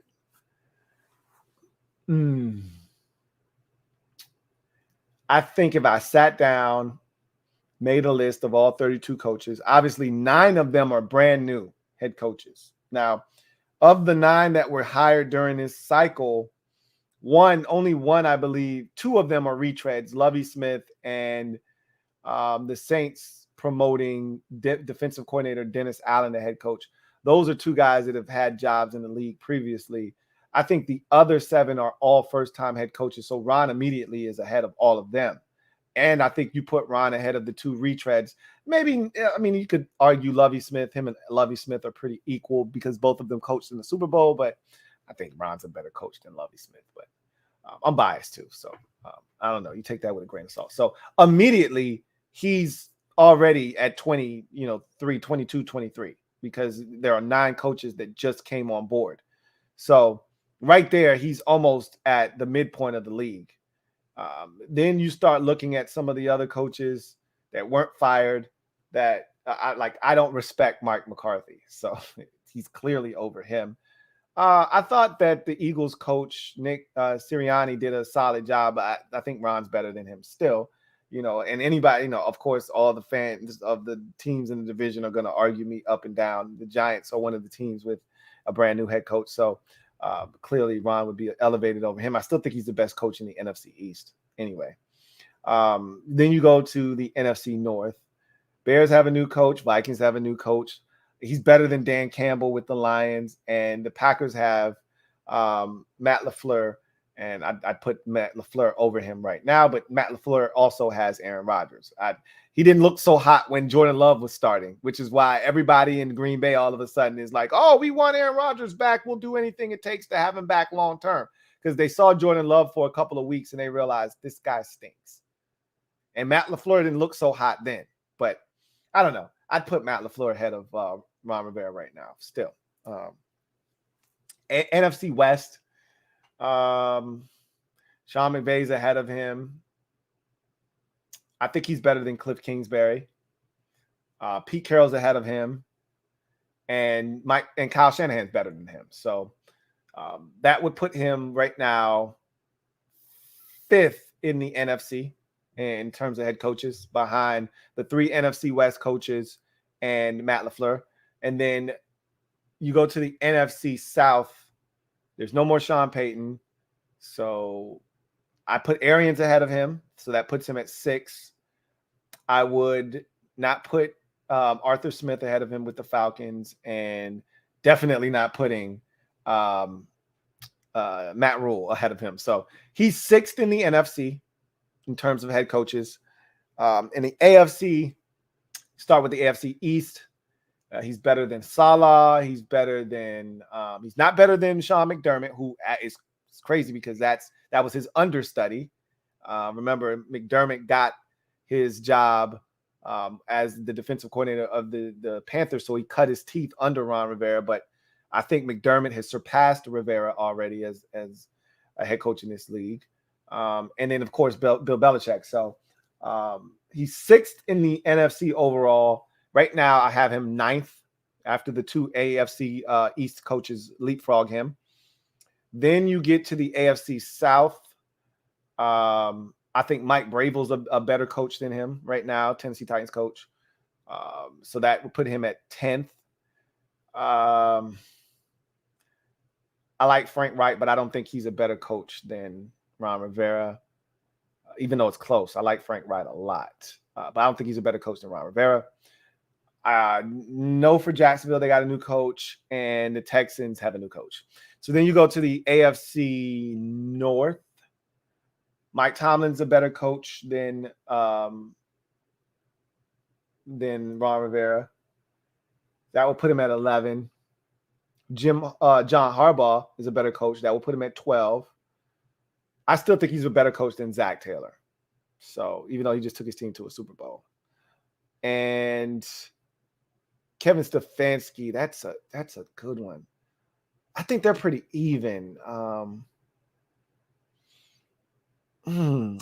give the nod to Ron, but Kevin Stefanski could easily be put over Ron Rivera right now. I think if we had a choice, I think most people would take Kevin Stefanski, but I'm going to stick with Ron. Ron's my guy.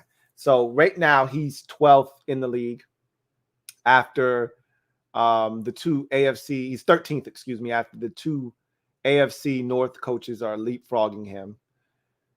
AFC West, yikes. Andy Reid's better than him. That makes him 14. Yeah, I wouldn't put Staley or any of those other coaches. The Raiders have a new coach. The Broncos have a new coach. And Staley, he did too many stupid things last year for me to respect him above Ron Rivera. So right now, Ron Rivera would be the, 14th head coach in the league. That's probably right around where I would put him, 14th.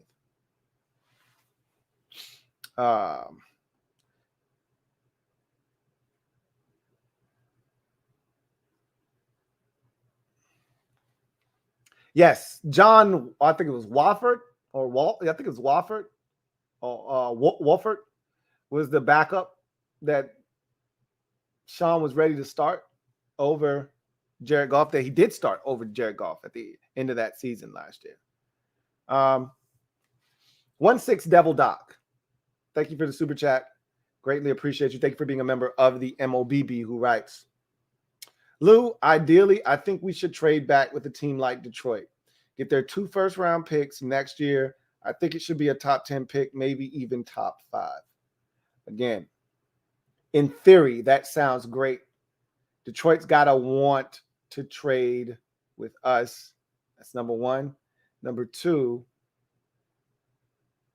there has to be a mutual understanding of the situation. Like, we have to want to trade back. There has to be players there that we covet, whether we stay where we are or we move back. And the Lions have to want someone that is at number 11. So, it takes 2 to tango. It's so easy to say, hey, we should trade back. Okay, great. Who are you trading back with? What are you getting when you trade back? I've always said trading back is cool until it's not.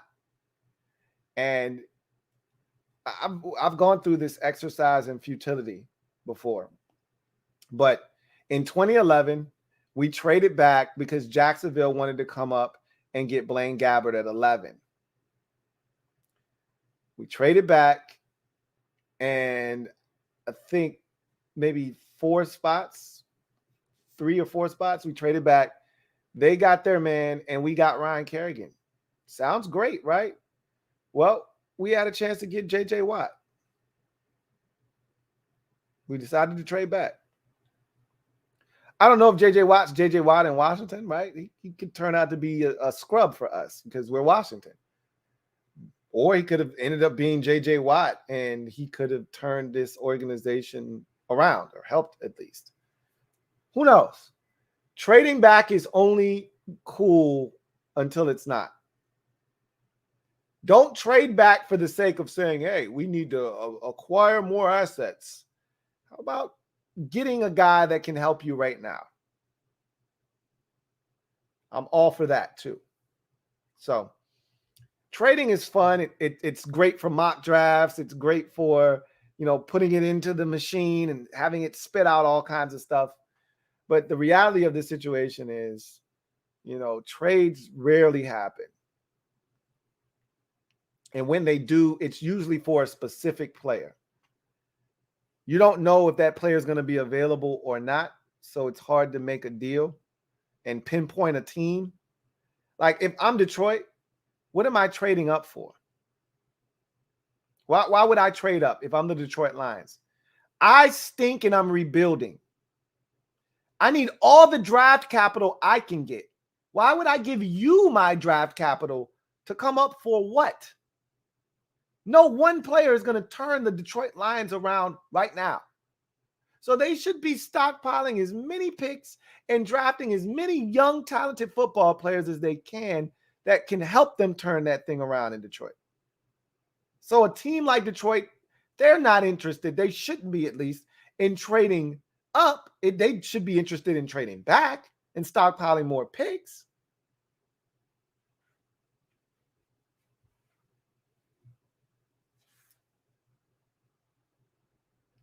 Anyway, we'll see what happens. Thank you for the super chat. Greatly appreciate you. Matthew, thank you for the super chat. Greatly appreciate you. My guy, Matthew, thank you for being a member of the MOBB Rights. Maybe your best show ever, and you're the best, but see your groomer. I'm letting it grow, man. Just let me be. Let me live, okay? I've seen multiple comments in this comment section about my facials. I'm letting it grow, man. Yeah, it can get wild at times, but that's what I'm doing right now. I'm letting it grow. I'm going to the barber on Friday, okay? He'll clean it up. He'll make me look nice. I haven't been in a little while. Shoot me, okay? But it's going to continue to grow, and there'll be times where it gets a little scruffy. I don't have that great facial hair, so I've got to work with what I've got until I get what I want, and that's what I'm currently doing, okay? Let me live. He said, what players should we give up for Watson, Lou? Thanks for this year. So for Deshaun Watson, I'd be willing to give up anybody. And no one outside of Terry, no one's untouchable, because Watson would need someone to throw the football to. That's why I wouldn't give up Terry. Outside of Terry McLaurin, everybody's for sale, because that's the one position that can win you football games. And that's the thing. I acknowledged that last year, but I wasn't trying, because in my mind, I said, well, find a guy. No worries. Let's just keep building this thing.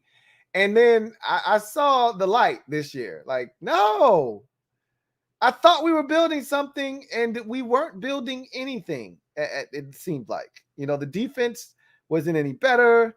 The offense was stuck in neutral. Like, okay, yet Ron thought we were building and building and building. And I'm like, yeah. All right, I got it. Let's get the quarterback. Because it makes a ton of sense. I mean, look at how many teams have, like the 49ers, to me, they're a great example. Dominant defense in 19. Go to the Super Bowl. Injuries to their defense in 2020. One of the worst teams in football. Dominant defense in 21. NFC Championship game. That's great. Defense was outstanding. Gave you a chance twice. You didn't win the Super Bowl. Why? Because you didn't have the quarterback. And if there are any injuries to your defense, if your defense isn't able to be the catalyst that drives the vehicle, which we know, see, that's the thing with having a defense versus having a quarterback, is with a defense, you get one or two guys injured on that defense and you're done.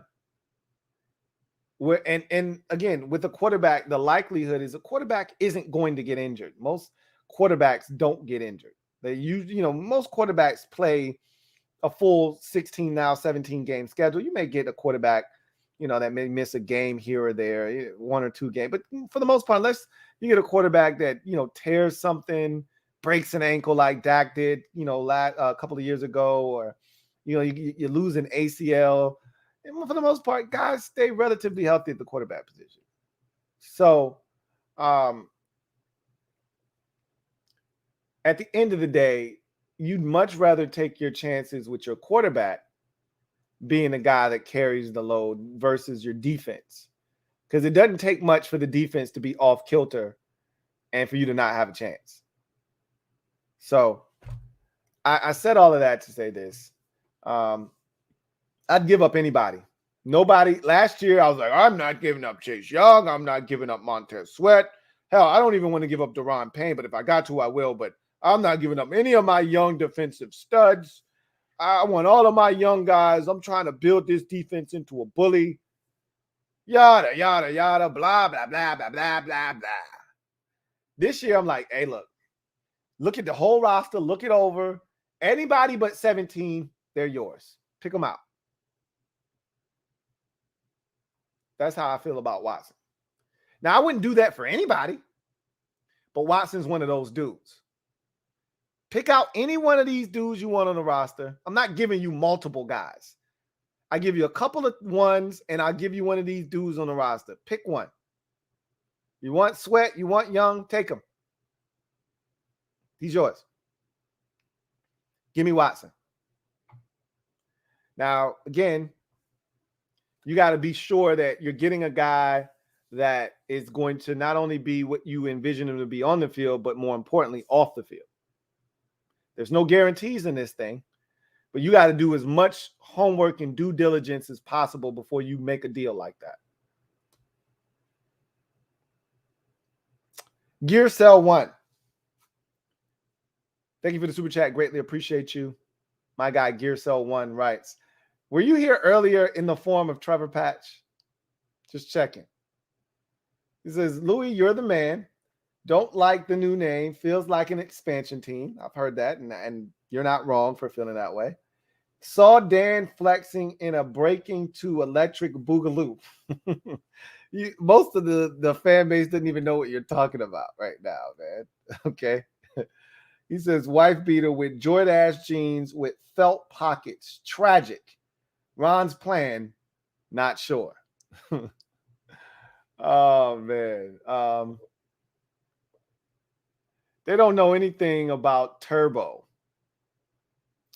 What was my man's name? I want to call him Shaggy Doo or something like that. I don't even remember. It's something Doo, right? Yeah. Anyway, I don't need to go down that rabbit hole. Because I'm fully capable. August Rook, thank you for the super chat. Greatly appreciate you. August Rook writes, Watson is going to Tampa. Love your show, brother. I think he's going to Tampa. It makes a ton of sense. Tampa, Pitt. To me, the front runners are Tampa, Pittsburgh, Denver, and Minnesota in that order. Those are the front runners.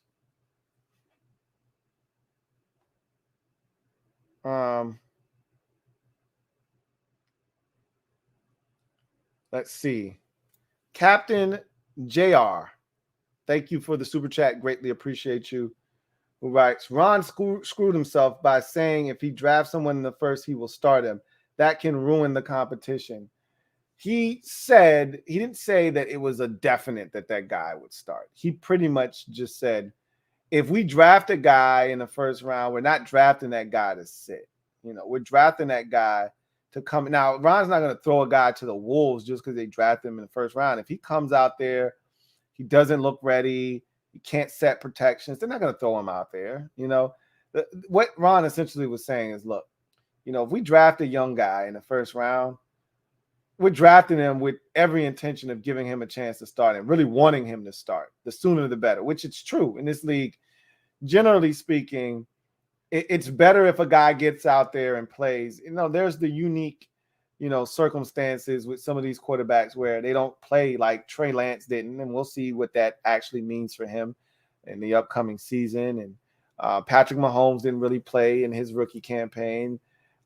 Carson Palmer really didn't play. Like, there aren't many guys. Aaron Rodgers didn't play for his first 3 years. Like, there aren't many guys, though, that find themselves in that boat, and are successful. Generally speaking, you play in your rookie season, you take your lumps, you grow from it, and you're a better quarterback because of playing and gaining that experience. There's only so many mental reps you can take. You got to get out there. You got to experience the speed of the game. You got to experience what they look like pre-snap, and you thought you were getting this look and they turned it into that and you threw a pick. You got to see that. You got to make that mistake so that you can learn from it and grow. You don't do that on the sidelines. So I think Ron essentially was saying, hey, we get a young guy, we want him to start. But I don't think they were pigeonholing themselves and saying, hey, he's definitely starting no matter what. I don't think that's what he was saying. 1/6 Devil Doc, thank you for the super chat. Greatly appreciate you. Double up. Thank you for the super chat and doubling up. Who writes, Lou, wouldn't it make more sense for Houston to trade Watson next year with a better quarterback class? That's why I'd like us to trade back with Detroit. No, it wouldn't make any sense for them to wait, because think about it this way. If they trade Watson now, they'll get draft capital for next year's draft, right? Like, they're going to stink regardless of what they do this year, whether Watson is traded or he's sitting on the roster rotting away like he did last year. They're going to stink regardless, okay? Future's very bleak in Houston. But they're saying to themselves, we want to put ourselves in the best position to strike when we do feel like we can get the guy that can come in here and be our new Deshaun Watson. That's next year's draft. So how do you acquire assets for next year's draft? You trade Deshaun Watson right now. You don't wait until next year to trade him, because then you know what you're getting. And the team that you're trading with may not want to give you their top 10 pick, because they got a chance to go get Bryce Wilson, or they've got a chance to go get one of those quarterbacks in that year's draft class that they see, CJ Stroud. They got a chance to go get a guy that they feel like is a true difference maker. I'm not giving you my pick. I can go get my own guy. You trade with them now because we don't know. And again, Watson comes in, he's probably going to light it up. They're probably going to win 11, 12 games, and that pick's not going to be all that great anyway. Doesn't matter, right? Still another first-round pick. It's still draft capital. It's another asset if you're the Texans. So if you're the Texans, you take the capital now. You get rid of him. You move him. You get that money back on the books. You get that draft capital. You start positioning yourself to do whatever it takes to get what you need. And so you make that move right now. Generally speaking, I would say you want to know exactly what you're getting, which is why if you're the Texans, you're trying to make the move now, because you know what everyone's draft pick is right now. So they could look at the Giants and say, hey, they don't want Deshaun Watson. The Mars would never allow Deshaun Watson to be their quarterback. They've never had a black starting quarterback other than Geno Smith. They're not going to do it now. They're not going to start now. And especially with what he's got going on. Mars already come out and said, we're not pursuing Deshaun Watson. And I believe him. But, just for the sake of this hypothetical, if the Giants were interested and you're the Texans, you say, I want both of them top 10 picks you got this year. They know what those picks are. So they can say, I want this. And if they say no, then you say, all right, we ain't got a deal. Whereas if you trade for future assets, you don't know what they're going to be, but you just know, hey, I got your first round pick next year. So if I'm the Texans, I just want the draft capital in hand. I want to move on from this guy, scrub my hands, wash it clean, get my money back, in terms of my cap space, let somebody else deal with that, eat that cap space up. And I want to go ahead and get that draft capital, so I know what I'm working with next year and know what I need to do to potentially get myself in the position to get one of these young boys.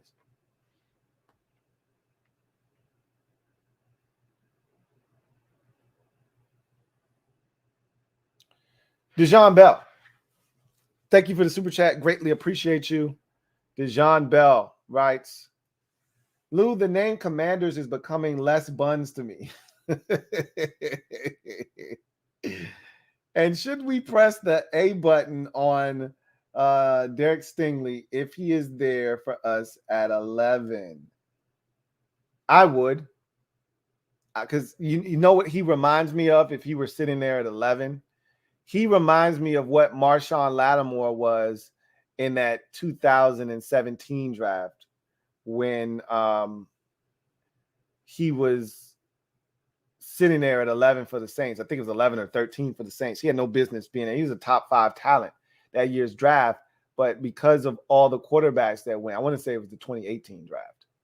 Let me see what year Marshawn Lattimore was drafted. I want to say it was the 18 draft because that was a year with 5 quarterbacks going in the top 10. I don't think it was 17, but I want to say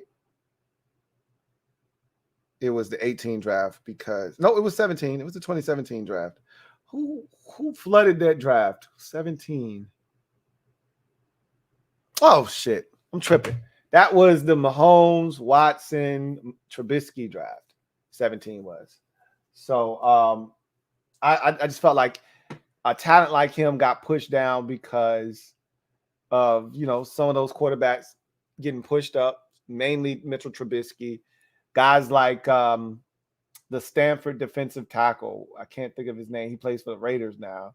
It turned out to be pretty much ass. Like guys like that were getting drafted instead of Marshawn Lattimore, and he fell into the Saints' lap, and they got themselves a dog at corner. That's what I view Derek Stingley as, and if he's available at 11, I wouldn't hesitate. I'd pull the trigger immediately and take him, and there would be no questions asked by me. That's how I feel about him. I can't imagine a world in which that guy is on the board, outside the top 10. I can't imagine that, especially with the quarterback class that is in this draft. I can't imagine Derek Stingley not being the first cornerback taken in this draft. And corners go early. So I can't imagine him, not being a top 5, top 7 pick. But yes, I would pull the trigger on him immediately.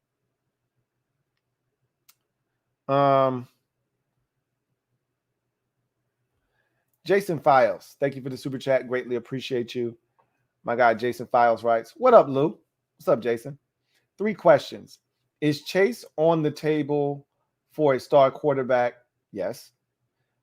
Do we sign the best free agent quarterback, your choice, and trade back and draft first-round rookie quarterback, your choice, or give up draft picks for star quarterback? I would do option 3. Give up draft picks for star quarterback. I do that immediately because that's the proven method right now. You could take a guy in the draft, that guy isn't guaranteed to be good.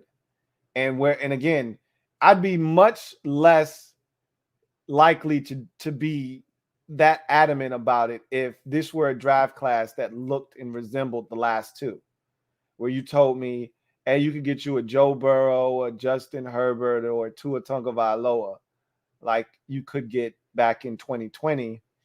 Or you told me, hey, you can get you a Zach Wilson, Trevor Lawrence, or Trey Lance. I'm on board, and there were still 2 more guys that went in the top 15 in Justin Fields and Mac Jones that I wasn't interested in, but those guys are head and shoulders above any of the guys in this year's draft class. I mean, if those guys were inserted in this year's draft class, we'd be talking about them being the number 1 quarterback being taken.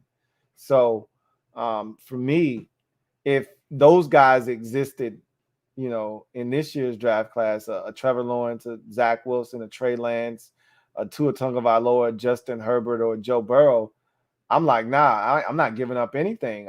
Unless you're telling me I'm giving up draft capital to go up and get one of those dudes. But with the draft quarterback, position being what it is this year, I think the better option, the smarter option, is to just go get a veteran, a guy that is proven that he can get it done at a high level in this league. Add him to a roster that's continuing to grow and develop, but needs guidance. Like this team is begging for a leader, especially on the offensive side. They're begging. Like Terry is a leader of sorts, but they're begging. Like this is why I think Ron was most disappointed in the Ryan Fitzpatrick injury, because not necessarily because of his play, even though they probably felt like they could have gotten better play out of Fitzpatrick than they got out of Heineke. And that's debatable. We don't know what would have happened if he would have started. But I think they really wanted his veteran leadership more so than anything else. Like they really wanted him to show these guys how to work, to really, be a voice of reason for these players. And we're a young team. And when you're a young team, you need guys to step up. And like we still don't have a guy, literally a guy. Like Terry's cool, but you really want your leader to be your quarterback, the unquestioned leader to be your quarterback. Like, I mean, the guy that we look at right now as the quintessential voice for the Washington Commanders, he stood up and he punched his teammate in the face on national television last year. Like, that's your team captain. That's your overall team captain doing that. And he wasn't wrong in doing that, but you can't have your captain doing that shit, right? So we're dying for somebody to come in here and lead this group of men. And it really needs to be a quarterback. And so I would prefer to go the veteran quarterback route, but it's nothing available. I've already, kind of explained that whole dynamic. The only guy that's out there is Deshaun Watson. Is he coming in and leading anything right away? I mean, he couldn't possibly come in here and try to tell anybody anything other than what to do on the football field after, what he's got going on from a legal standpoint. So I think at this point, I would more prefer to do the latter option, but I think the one that's more likely to go down would be sign the best free agent quarterback and then, trade back and draft a first round rookie quarterback. Even though I don't see them trading back and taking a quarterback, I see them just kind of sitting where they are and letting a guy fall to them at 11 or, taking a guy in the second round. I could see them trading up in the second round or trading back into the first round. But I don't necessarily see them trading back from 11 because, like I said, when you stink and we stunk last year, when you get a top 15 pick, you better come away with a damn good player. Like your goal shouldn't be, hey, the first opportunity I get to move back, I'm looking to move back. Unless, and this is what you have to consider. Ron said this last year, Ron said that they were willing to move out of 19 if someone would have called. Because in their mind, 19 looked a lot like 27. Like there wasn't that big of a difference. The difference was negligible. So if you don't think you're giving anything up by moving back, that's when you do it. But if you're sitting there at 11 and there are 4 guys on the board at the time of that selection that you have a 90 or above grade on, and if you trade that, let's say somebody calls you 6 picks back at 17 and you're at 11 and they want to come up to 11, and if I trade this pick and I move back to 17, I'm going to miss out on all 4 of these guys that I got graded of a 90 or above. Is it really worth trading back and getting a middle of the pack player in the first round and picking up draft capital to do that? Or is it much better to take the guy that you have highly rated and graded on your board? Look, when you stink, you need to come away with a high-level football player. I'm not looking to package up 3-4 different types of picks.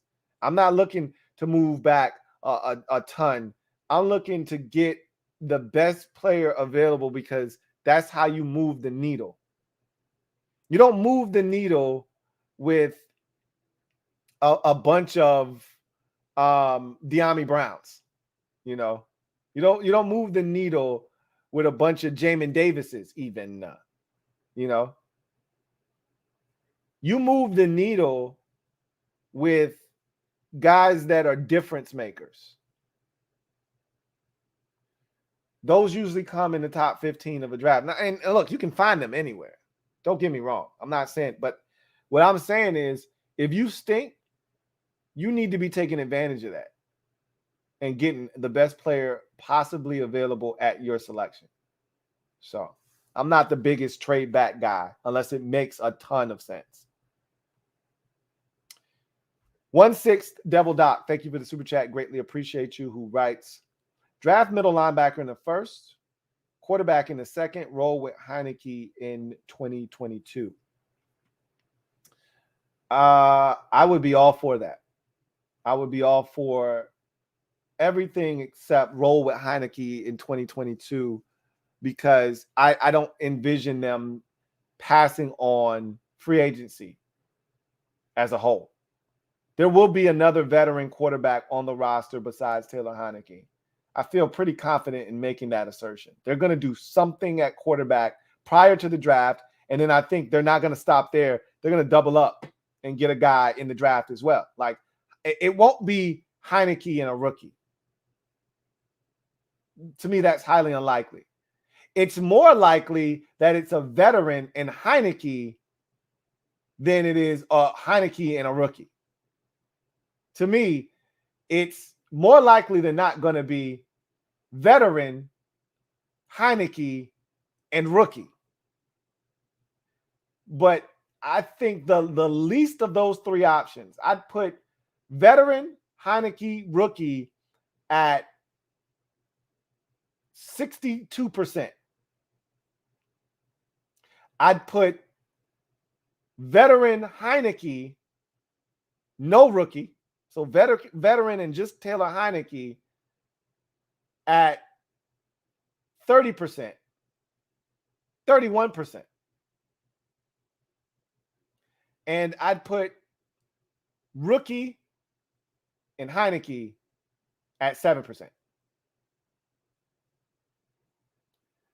Highly unlikely is what I'm telling you. They're gonna take a free agent guy, and I still think they turn around and draft a veteran or draft a young guy. So they're gonna get a free agent veteran and turn around and draft a young boy and still have Heineke on the roster. That's how I see this playing out.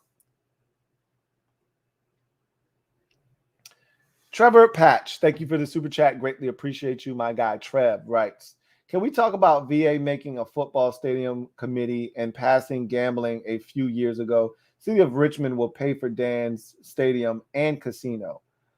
I think VA is desperate for a football team. We haven't had a professional team in Virginia. I mean, they're not going to be called the Virginia Commanders. They're still going to be called the DC Commanders, but it'll bring a ton of revenue to the state of Virginia, right?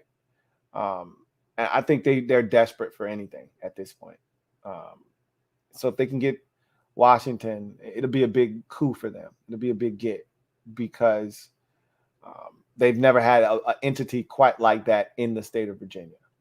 So I think they're going to try to do what it takes to get Dan. Now, again, it's gonna take a lot. There are a lot of things that have to be done, a lot of hoops that'll have to be jumped through, a lot of I's that'll be dotted, a lot of T's that have to be crossed. But I think Virginia's making their bid for sure. So we'll see what happens.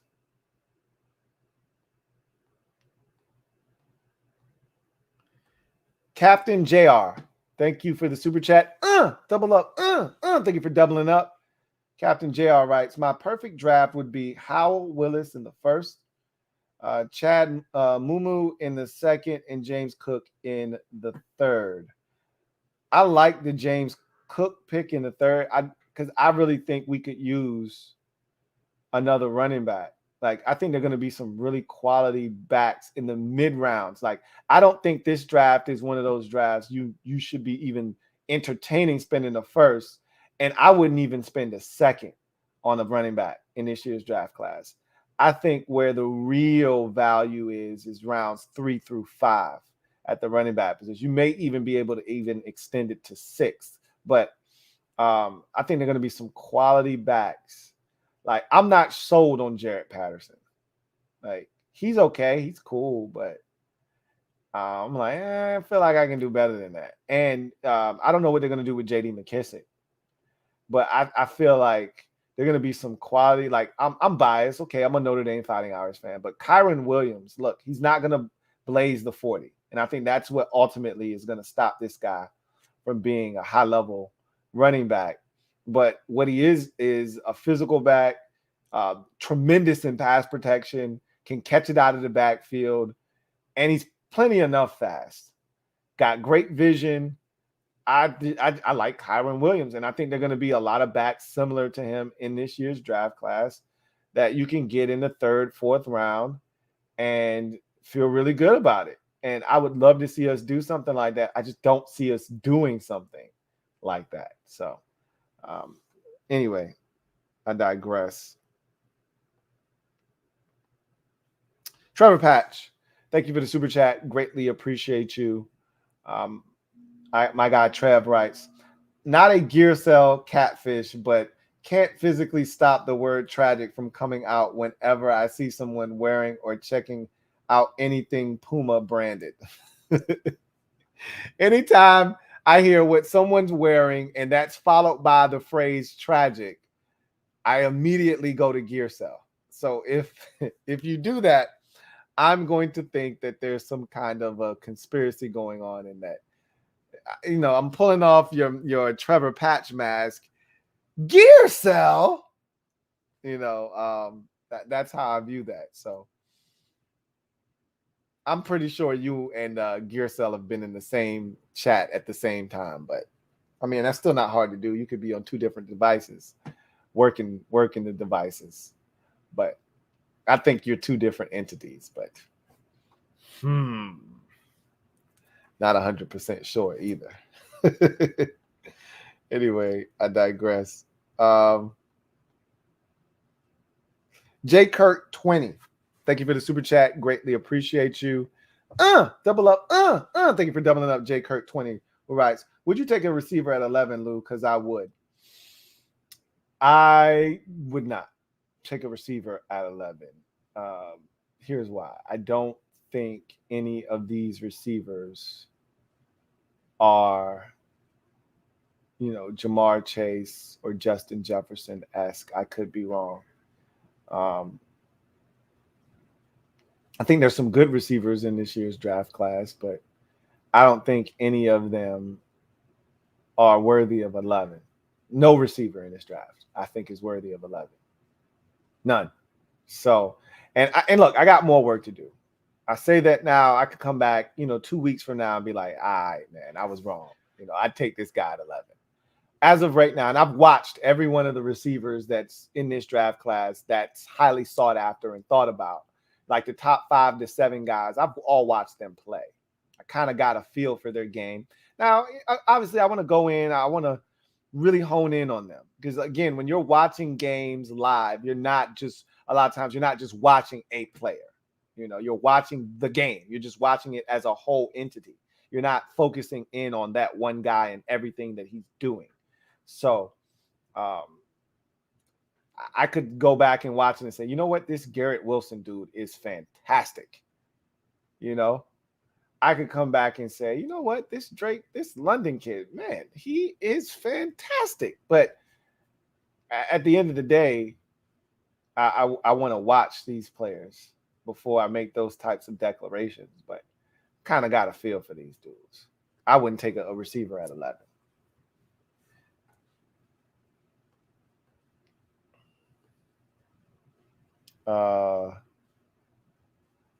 Hoodie Jube, thank you for the super chat. Greatly appreciate you. My guy Hoodie Jube writes, what's up, T? Rumors saying Watson narrowed his choices down to 2 teams now, Bucks and Vikings. Your thoughts on the Super Bowl? Like Commander's name? Like I said, Tampa seems like a winner to me. Winner, chicken dinner. If he go, like, it'd be just like Tom Brady sliding in there. You get an elite quarterback with elite talent around him and a team that knows how to get it done. It's been to the promised land once before. They know what it takes to get to the mountaintop. They've got a coach and a staff that's ready to win now. I couldn't think of a better spot for, Deshaun Watson than Tampa Bay. Minnesota, and notice both of these are in the NFC. I don't know if that's a stipulation the Texans have put on them, but I think he understands, look, I got a much better chance of going to the NFC and wrecking shit than I do in the AFC. So the Vikings is interesting. Don't know why the Vikings, came up and why that's such a great destination. Obviously, Justin Jefferson and Adam Thielen and, Irv Smith Jr. and Dalvin Cook and all of those guys that they have are fantastic.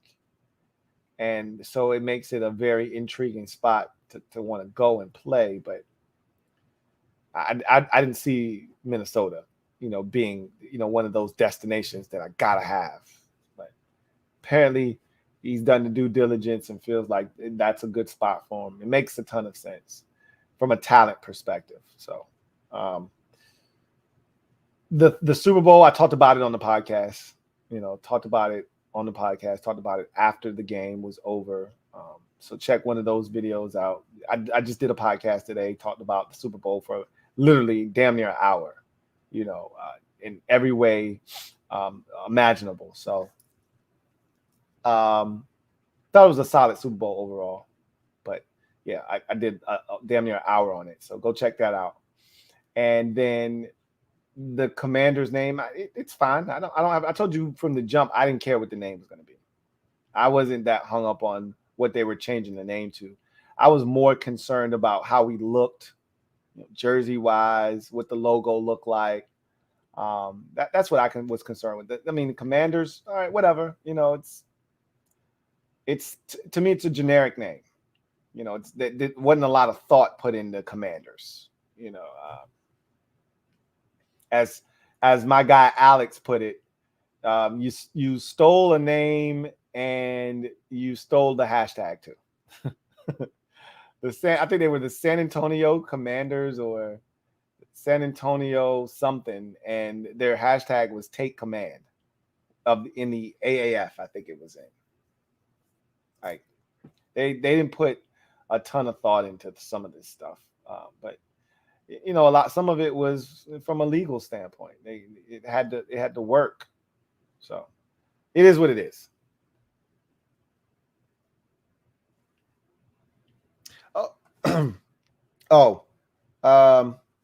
Somebody else, Louis Man 67 says Doug Peterson isn't new. You're right.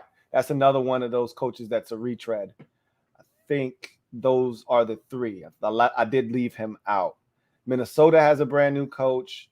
Denver has a first-time coach. Chicago has a first-time coach. Giants have a first-time head coach. Vegas has a second time. He's not a retread either. Josh McDaniels. So that's 4 guys in this hiring cycle that have been NFL head coaches in the past. And then I think I'm missing one. So I said Giants, Bears, Vikings, Broncos, and the Texans. They got Lovey, not the Texans.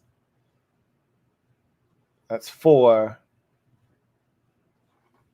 Texans, Raiders,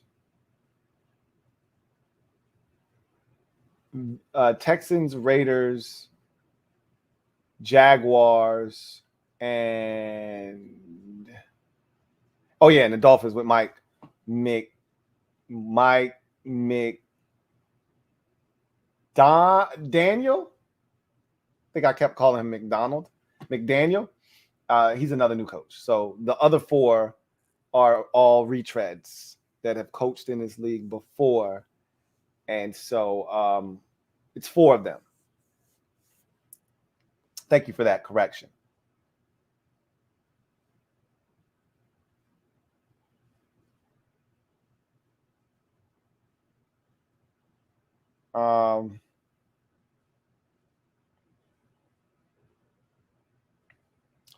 CJ Shoots Photos. Thank you for the super chat. Greatly appreciate you. Says, you still going to bust out your Redskin garb every now and then? I could be wrong, but I noticed all your All you wear is Washington football gear now. Burgundy and gold forever. Now I probably won't be busting out any of that stuff. I mean, I'll have it, and it'll. I'm not throwing it away, if I have it. But I mean, I'm not walking around with it, or I'm not rocking it unless I feel like it's appropriate. I don't have a need for it right now, but I'm not getting rid of it. I still got all my Redskins hats and shirts, all the stuff that I had prior to the name changing. I've got all my Washington football team. Like once I get me some Commanders stuff, you won't see any of this Washington football team stuff. Like I'm only wearing this stuff because this is what I got right now. Once I get more of that stuff, then I'll be able to make the switch fully, and you won't see any of this stuff either. But I'm not getting rid of it. You know what I'm saying? I'm gonna hold on to it. So. Metaphor, thank you for the super chat. Greatly appreciate you. My guy Metaphor writes, haven't you heard it's no shave Febvember beard oil?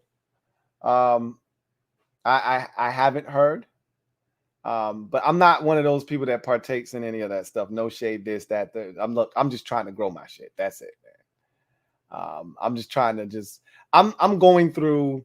I always laugh. I joke with people because one of my other close buddies, we just randomly just started growing our hair out, like out of nowhere. And don't ask me why I did the shit. I just did it because I could. And I got a buddy of mine that he can't grow hair. His shit, he just went bald. He shaved the shit off. And I'm like, I don't know how much time I have left to be able to do this. And the first time I grew my hair out, I cut it because I was trying to go to law school and I was trying to get a job. And so I had to look the part. I was like, I wasn't ready to cut my hair then. And so I was like, you know what? I'm just grow my hair out. So I'm just letting the shit grow. And part of the reason my shit isn't always groomed is because I don't live near my barber. And I'm scared to try another barber around here. If you watch my podcast, then you know this. If you don't, then you're just talking and you don't have all the facts. Okay. So I'm not going down that rabbit hole with you. You want that stuff, you got to go to the podcast for it. But anyway, I digress.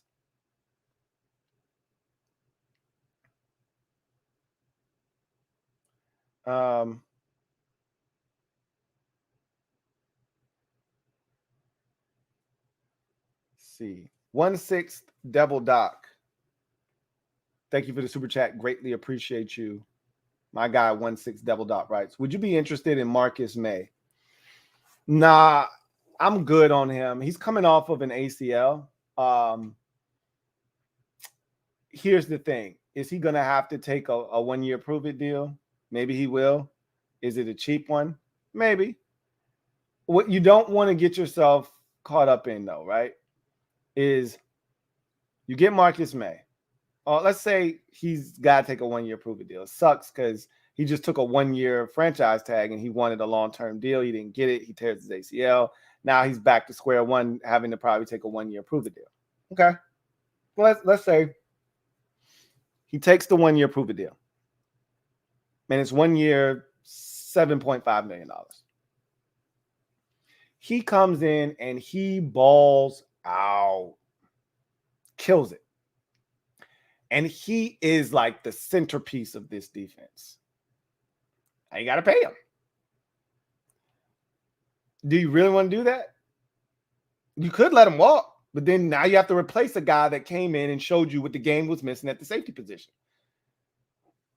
I would much rather just go out and try to find like a young guy, or at least somebody not coming. Like, I'm sick of doing the dude that's damaged goods that you're trying to get it. Like, I'm done with the Bruce Allen shit, the Bryce Love shit. Hey, we got a deal here. Guy coming off of knee surgery. Nobody else wants him. We'll take him. I'm done with that shit. All right, I want healthy dudes that anything. It's football. Curtis Samuel was a healthy dude when he got here. He didn't play last year, pretty much. Anything could happen, but you're much more susceptible to injury if you've been injured before. Case in point, Odell Beckham Jr. You're more likely to tear your ACL if you've already torn your ACL once. Marcus May is going to be coming off of a torn ACL. I don't want to sign a guy coming off of a torn ACL, especially with our track record and history with guys with injury issues. I don't want it. I'm not looking for that. And we've got a um, strength and conditioning staff and medical staff that's in flux right now. I'm good. I'm good. I'll pass on Marcus May.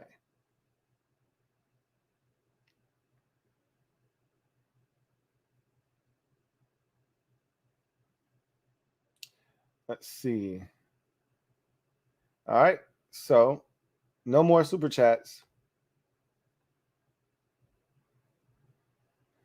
So we're going to get ready to get out of here. Time flies when you're having fun. It's already midnight. I didn't think it was that late, but I appreciate y'all chopping it up with the kid. I look forward to chopping it up with you guys next week and really starting to get into free agency. It's crazy. I talk about getting, to March. February is a short month. Next week, Thursday, it'll be the 25th. The month will be pretty much over at that point. So maybe next week we'll start turning our attention to free agents, and we'll start with, one side of football, and then we'll matriculate our way to the other side and talk about, positions that we need on one side and guys that intrigue me, pique my interest. And then we'll do the next side of the ball the following week. So maybe that's something that we'll do here in the near future. But in any event, I think the quarterback position is something we'll talk about ad nauseum this offseason, but I'm here to continue to be realistic with y'all. The likelihood is we come away with, a low level to starter to high level backup. And that's not going to satisfy a lot of the fan base. The draft class of quarterbacks isn't all that appealing nor appetizing.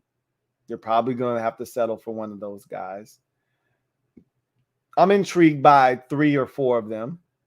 And if you're a member of the mob or on Patreon, you'll know which ones. And I'll pretty much spell it out for you. I'll let you know why I feel the way that I feel, and I'll give you the order in which I feel like I take these quarterbacks. But it's not for me to decide. It really, truly isn't. It's for them to make a decision. I can only tell you who I love, who I like, who I think they should take. But ultimately, this is what they get paid the big bucks to do. And I told you, Ron's group, they're going to be, I'm going to judge them very critically because Ron went out of his way to move on from Kyle Smith, who was doing a hell of a job. And again, I know why he did it. I'm not here to second guess Ron. I'm just saying, you got rid of a guy that showed you he was more than competent at his job to bring in some guys that haven't shown the ability to be super competent in their jobs in the past. Now, I will say Marty Herney has shown the ability to go out and get talent. His problem was managing the cap. Well, he's not doing that here. But Martin Mayhew hasn't shown the ability to consistently pick good football players. So I need to see it now. I need to see it now. And they were both a part of last year's draft class. Last year's draft class didn't look like the year before's draft class, which Kyle Smith was in charge of. It wasn't Chase Young. It wasn't Antonio Gibson. It wasn't Terry McLaurin. It wasn't Cam Curl. It wasn't that. So I said all of that to say this. They're going to have to figure some shit out because last year's draft class, and again, there's plenty of time for last year's draft class to mature and really become key contributors on this football team. But the best pick right now so far looks like Sam Cosmi, and he played less than half of the games. Feels like he played less than half the games. He was oft injured in his rookie season. Same with Benjamin St. Juste.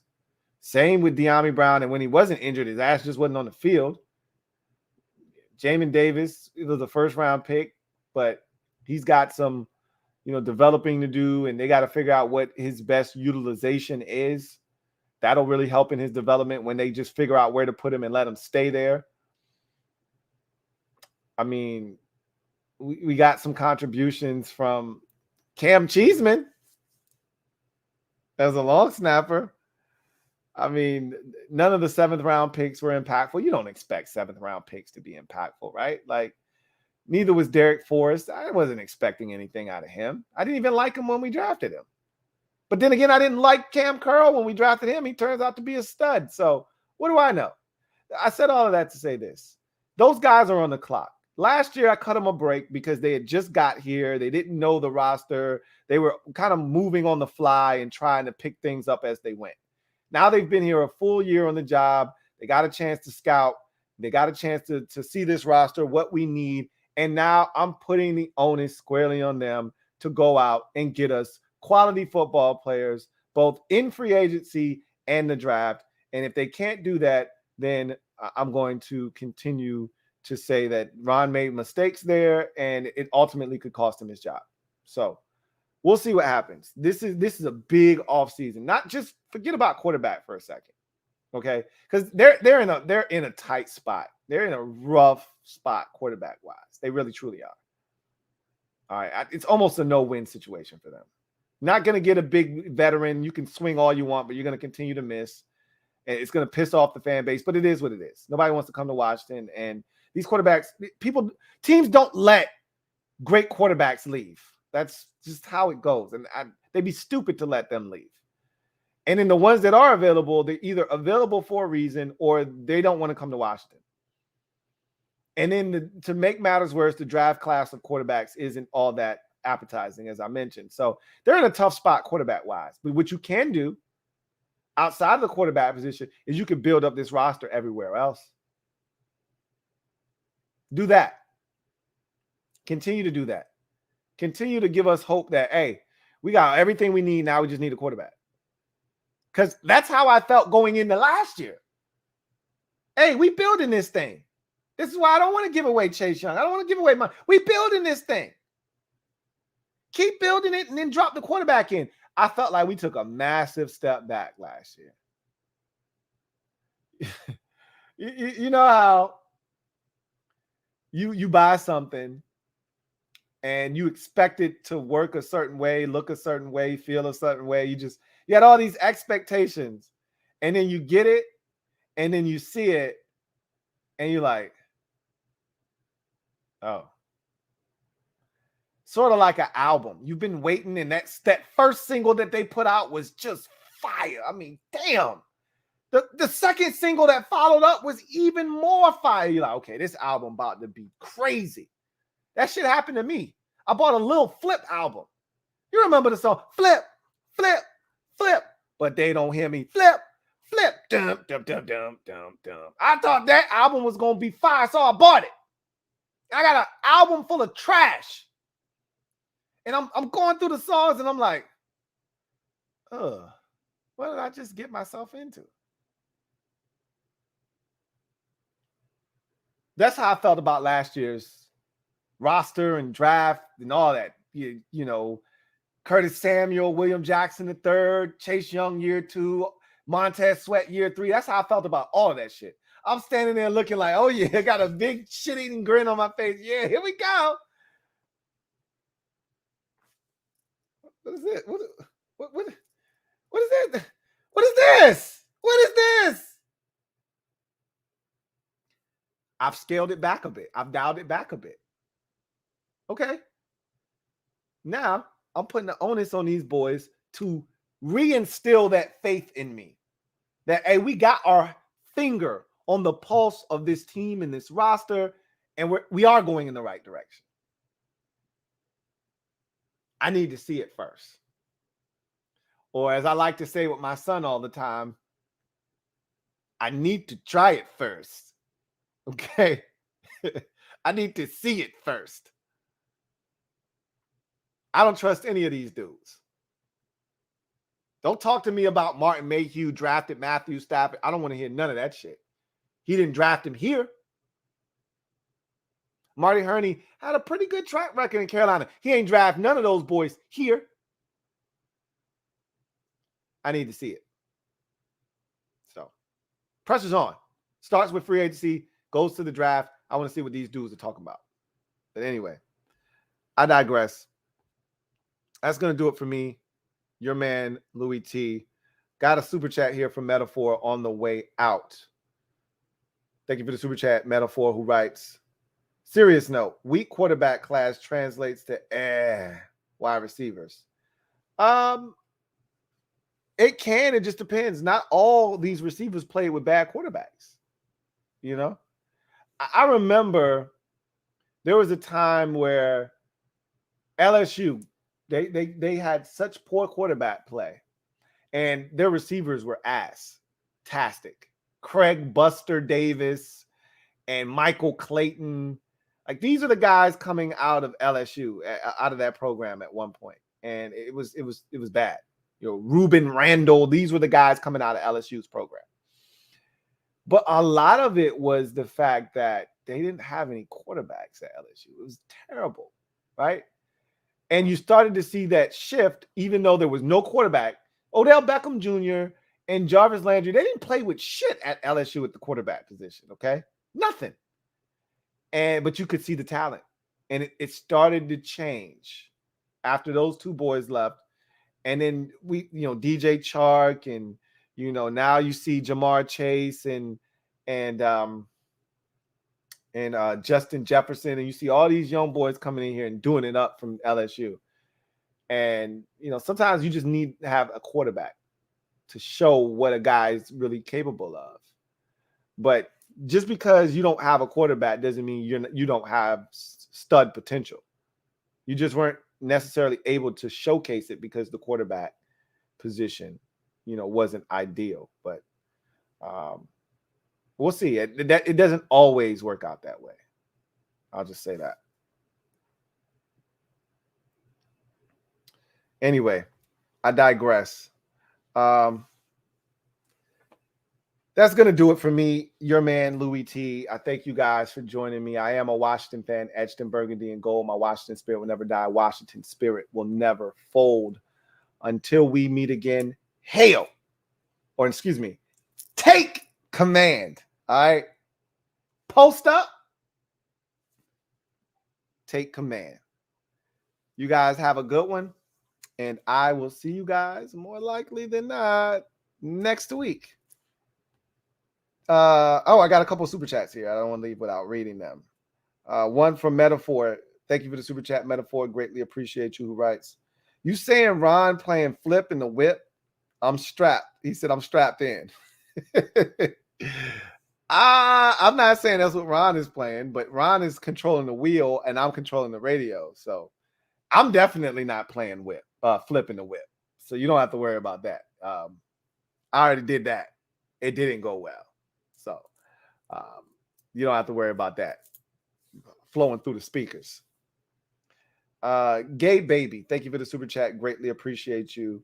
Who writes, that Lil Flip album was truly trash. Yes, it was. I can speak to that firsthand. I bought it with my own hard-earned money. So trust me, I know that album was truly garbage.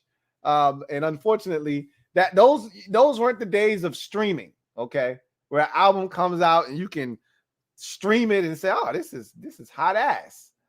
No, you have to go out and spend your hard-earned money to put that shit in your CD player or in your car radio and find out that you just wasted your money and you weren't getting your money back. So anyway, I'm your man, Louis T, signing off. Until next time, you guys have a good one. Take care.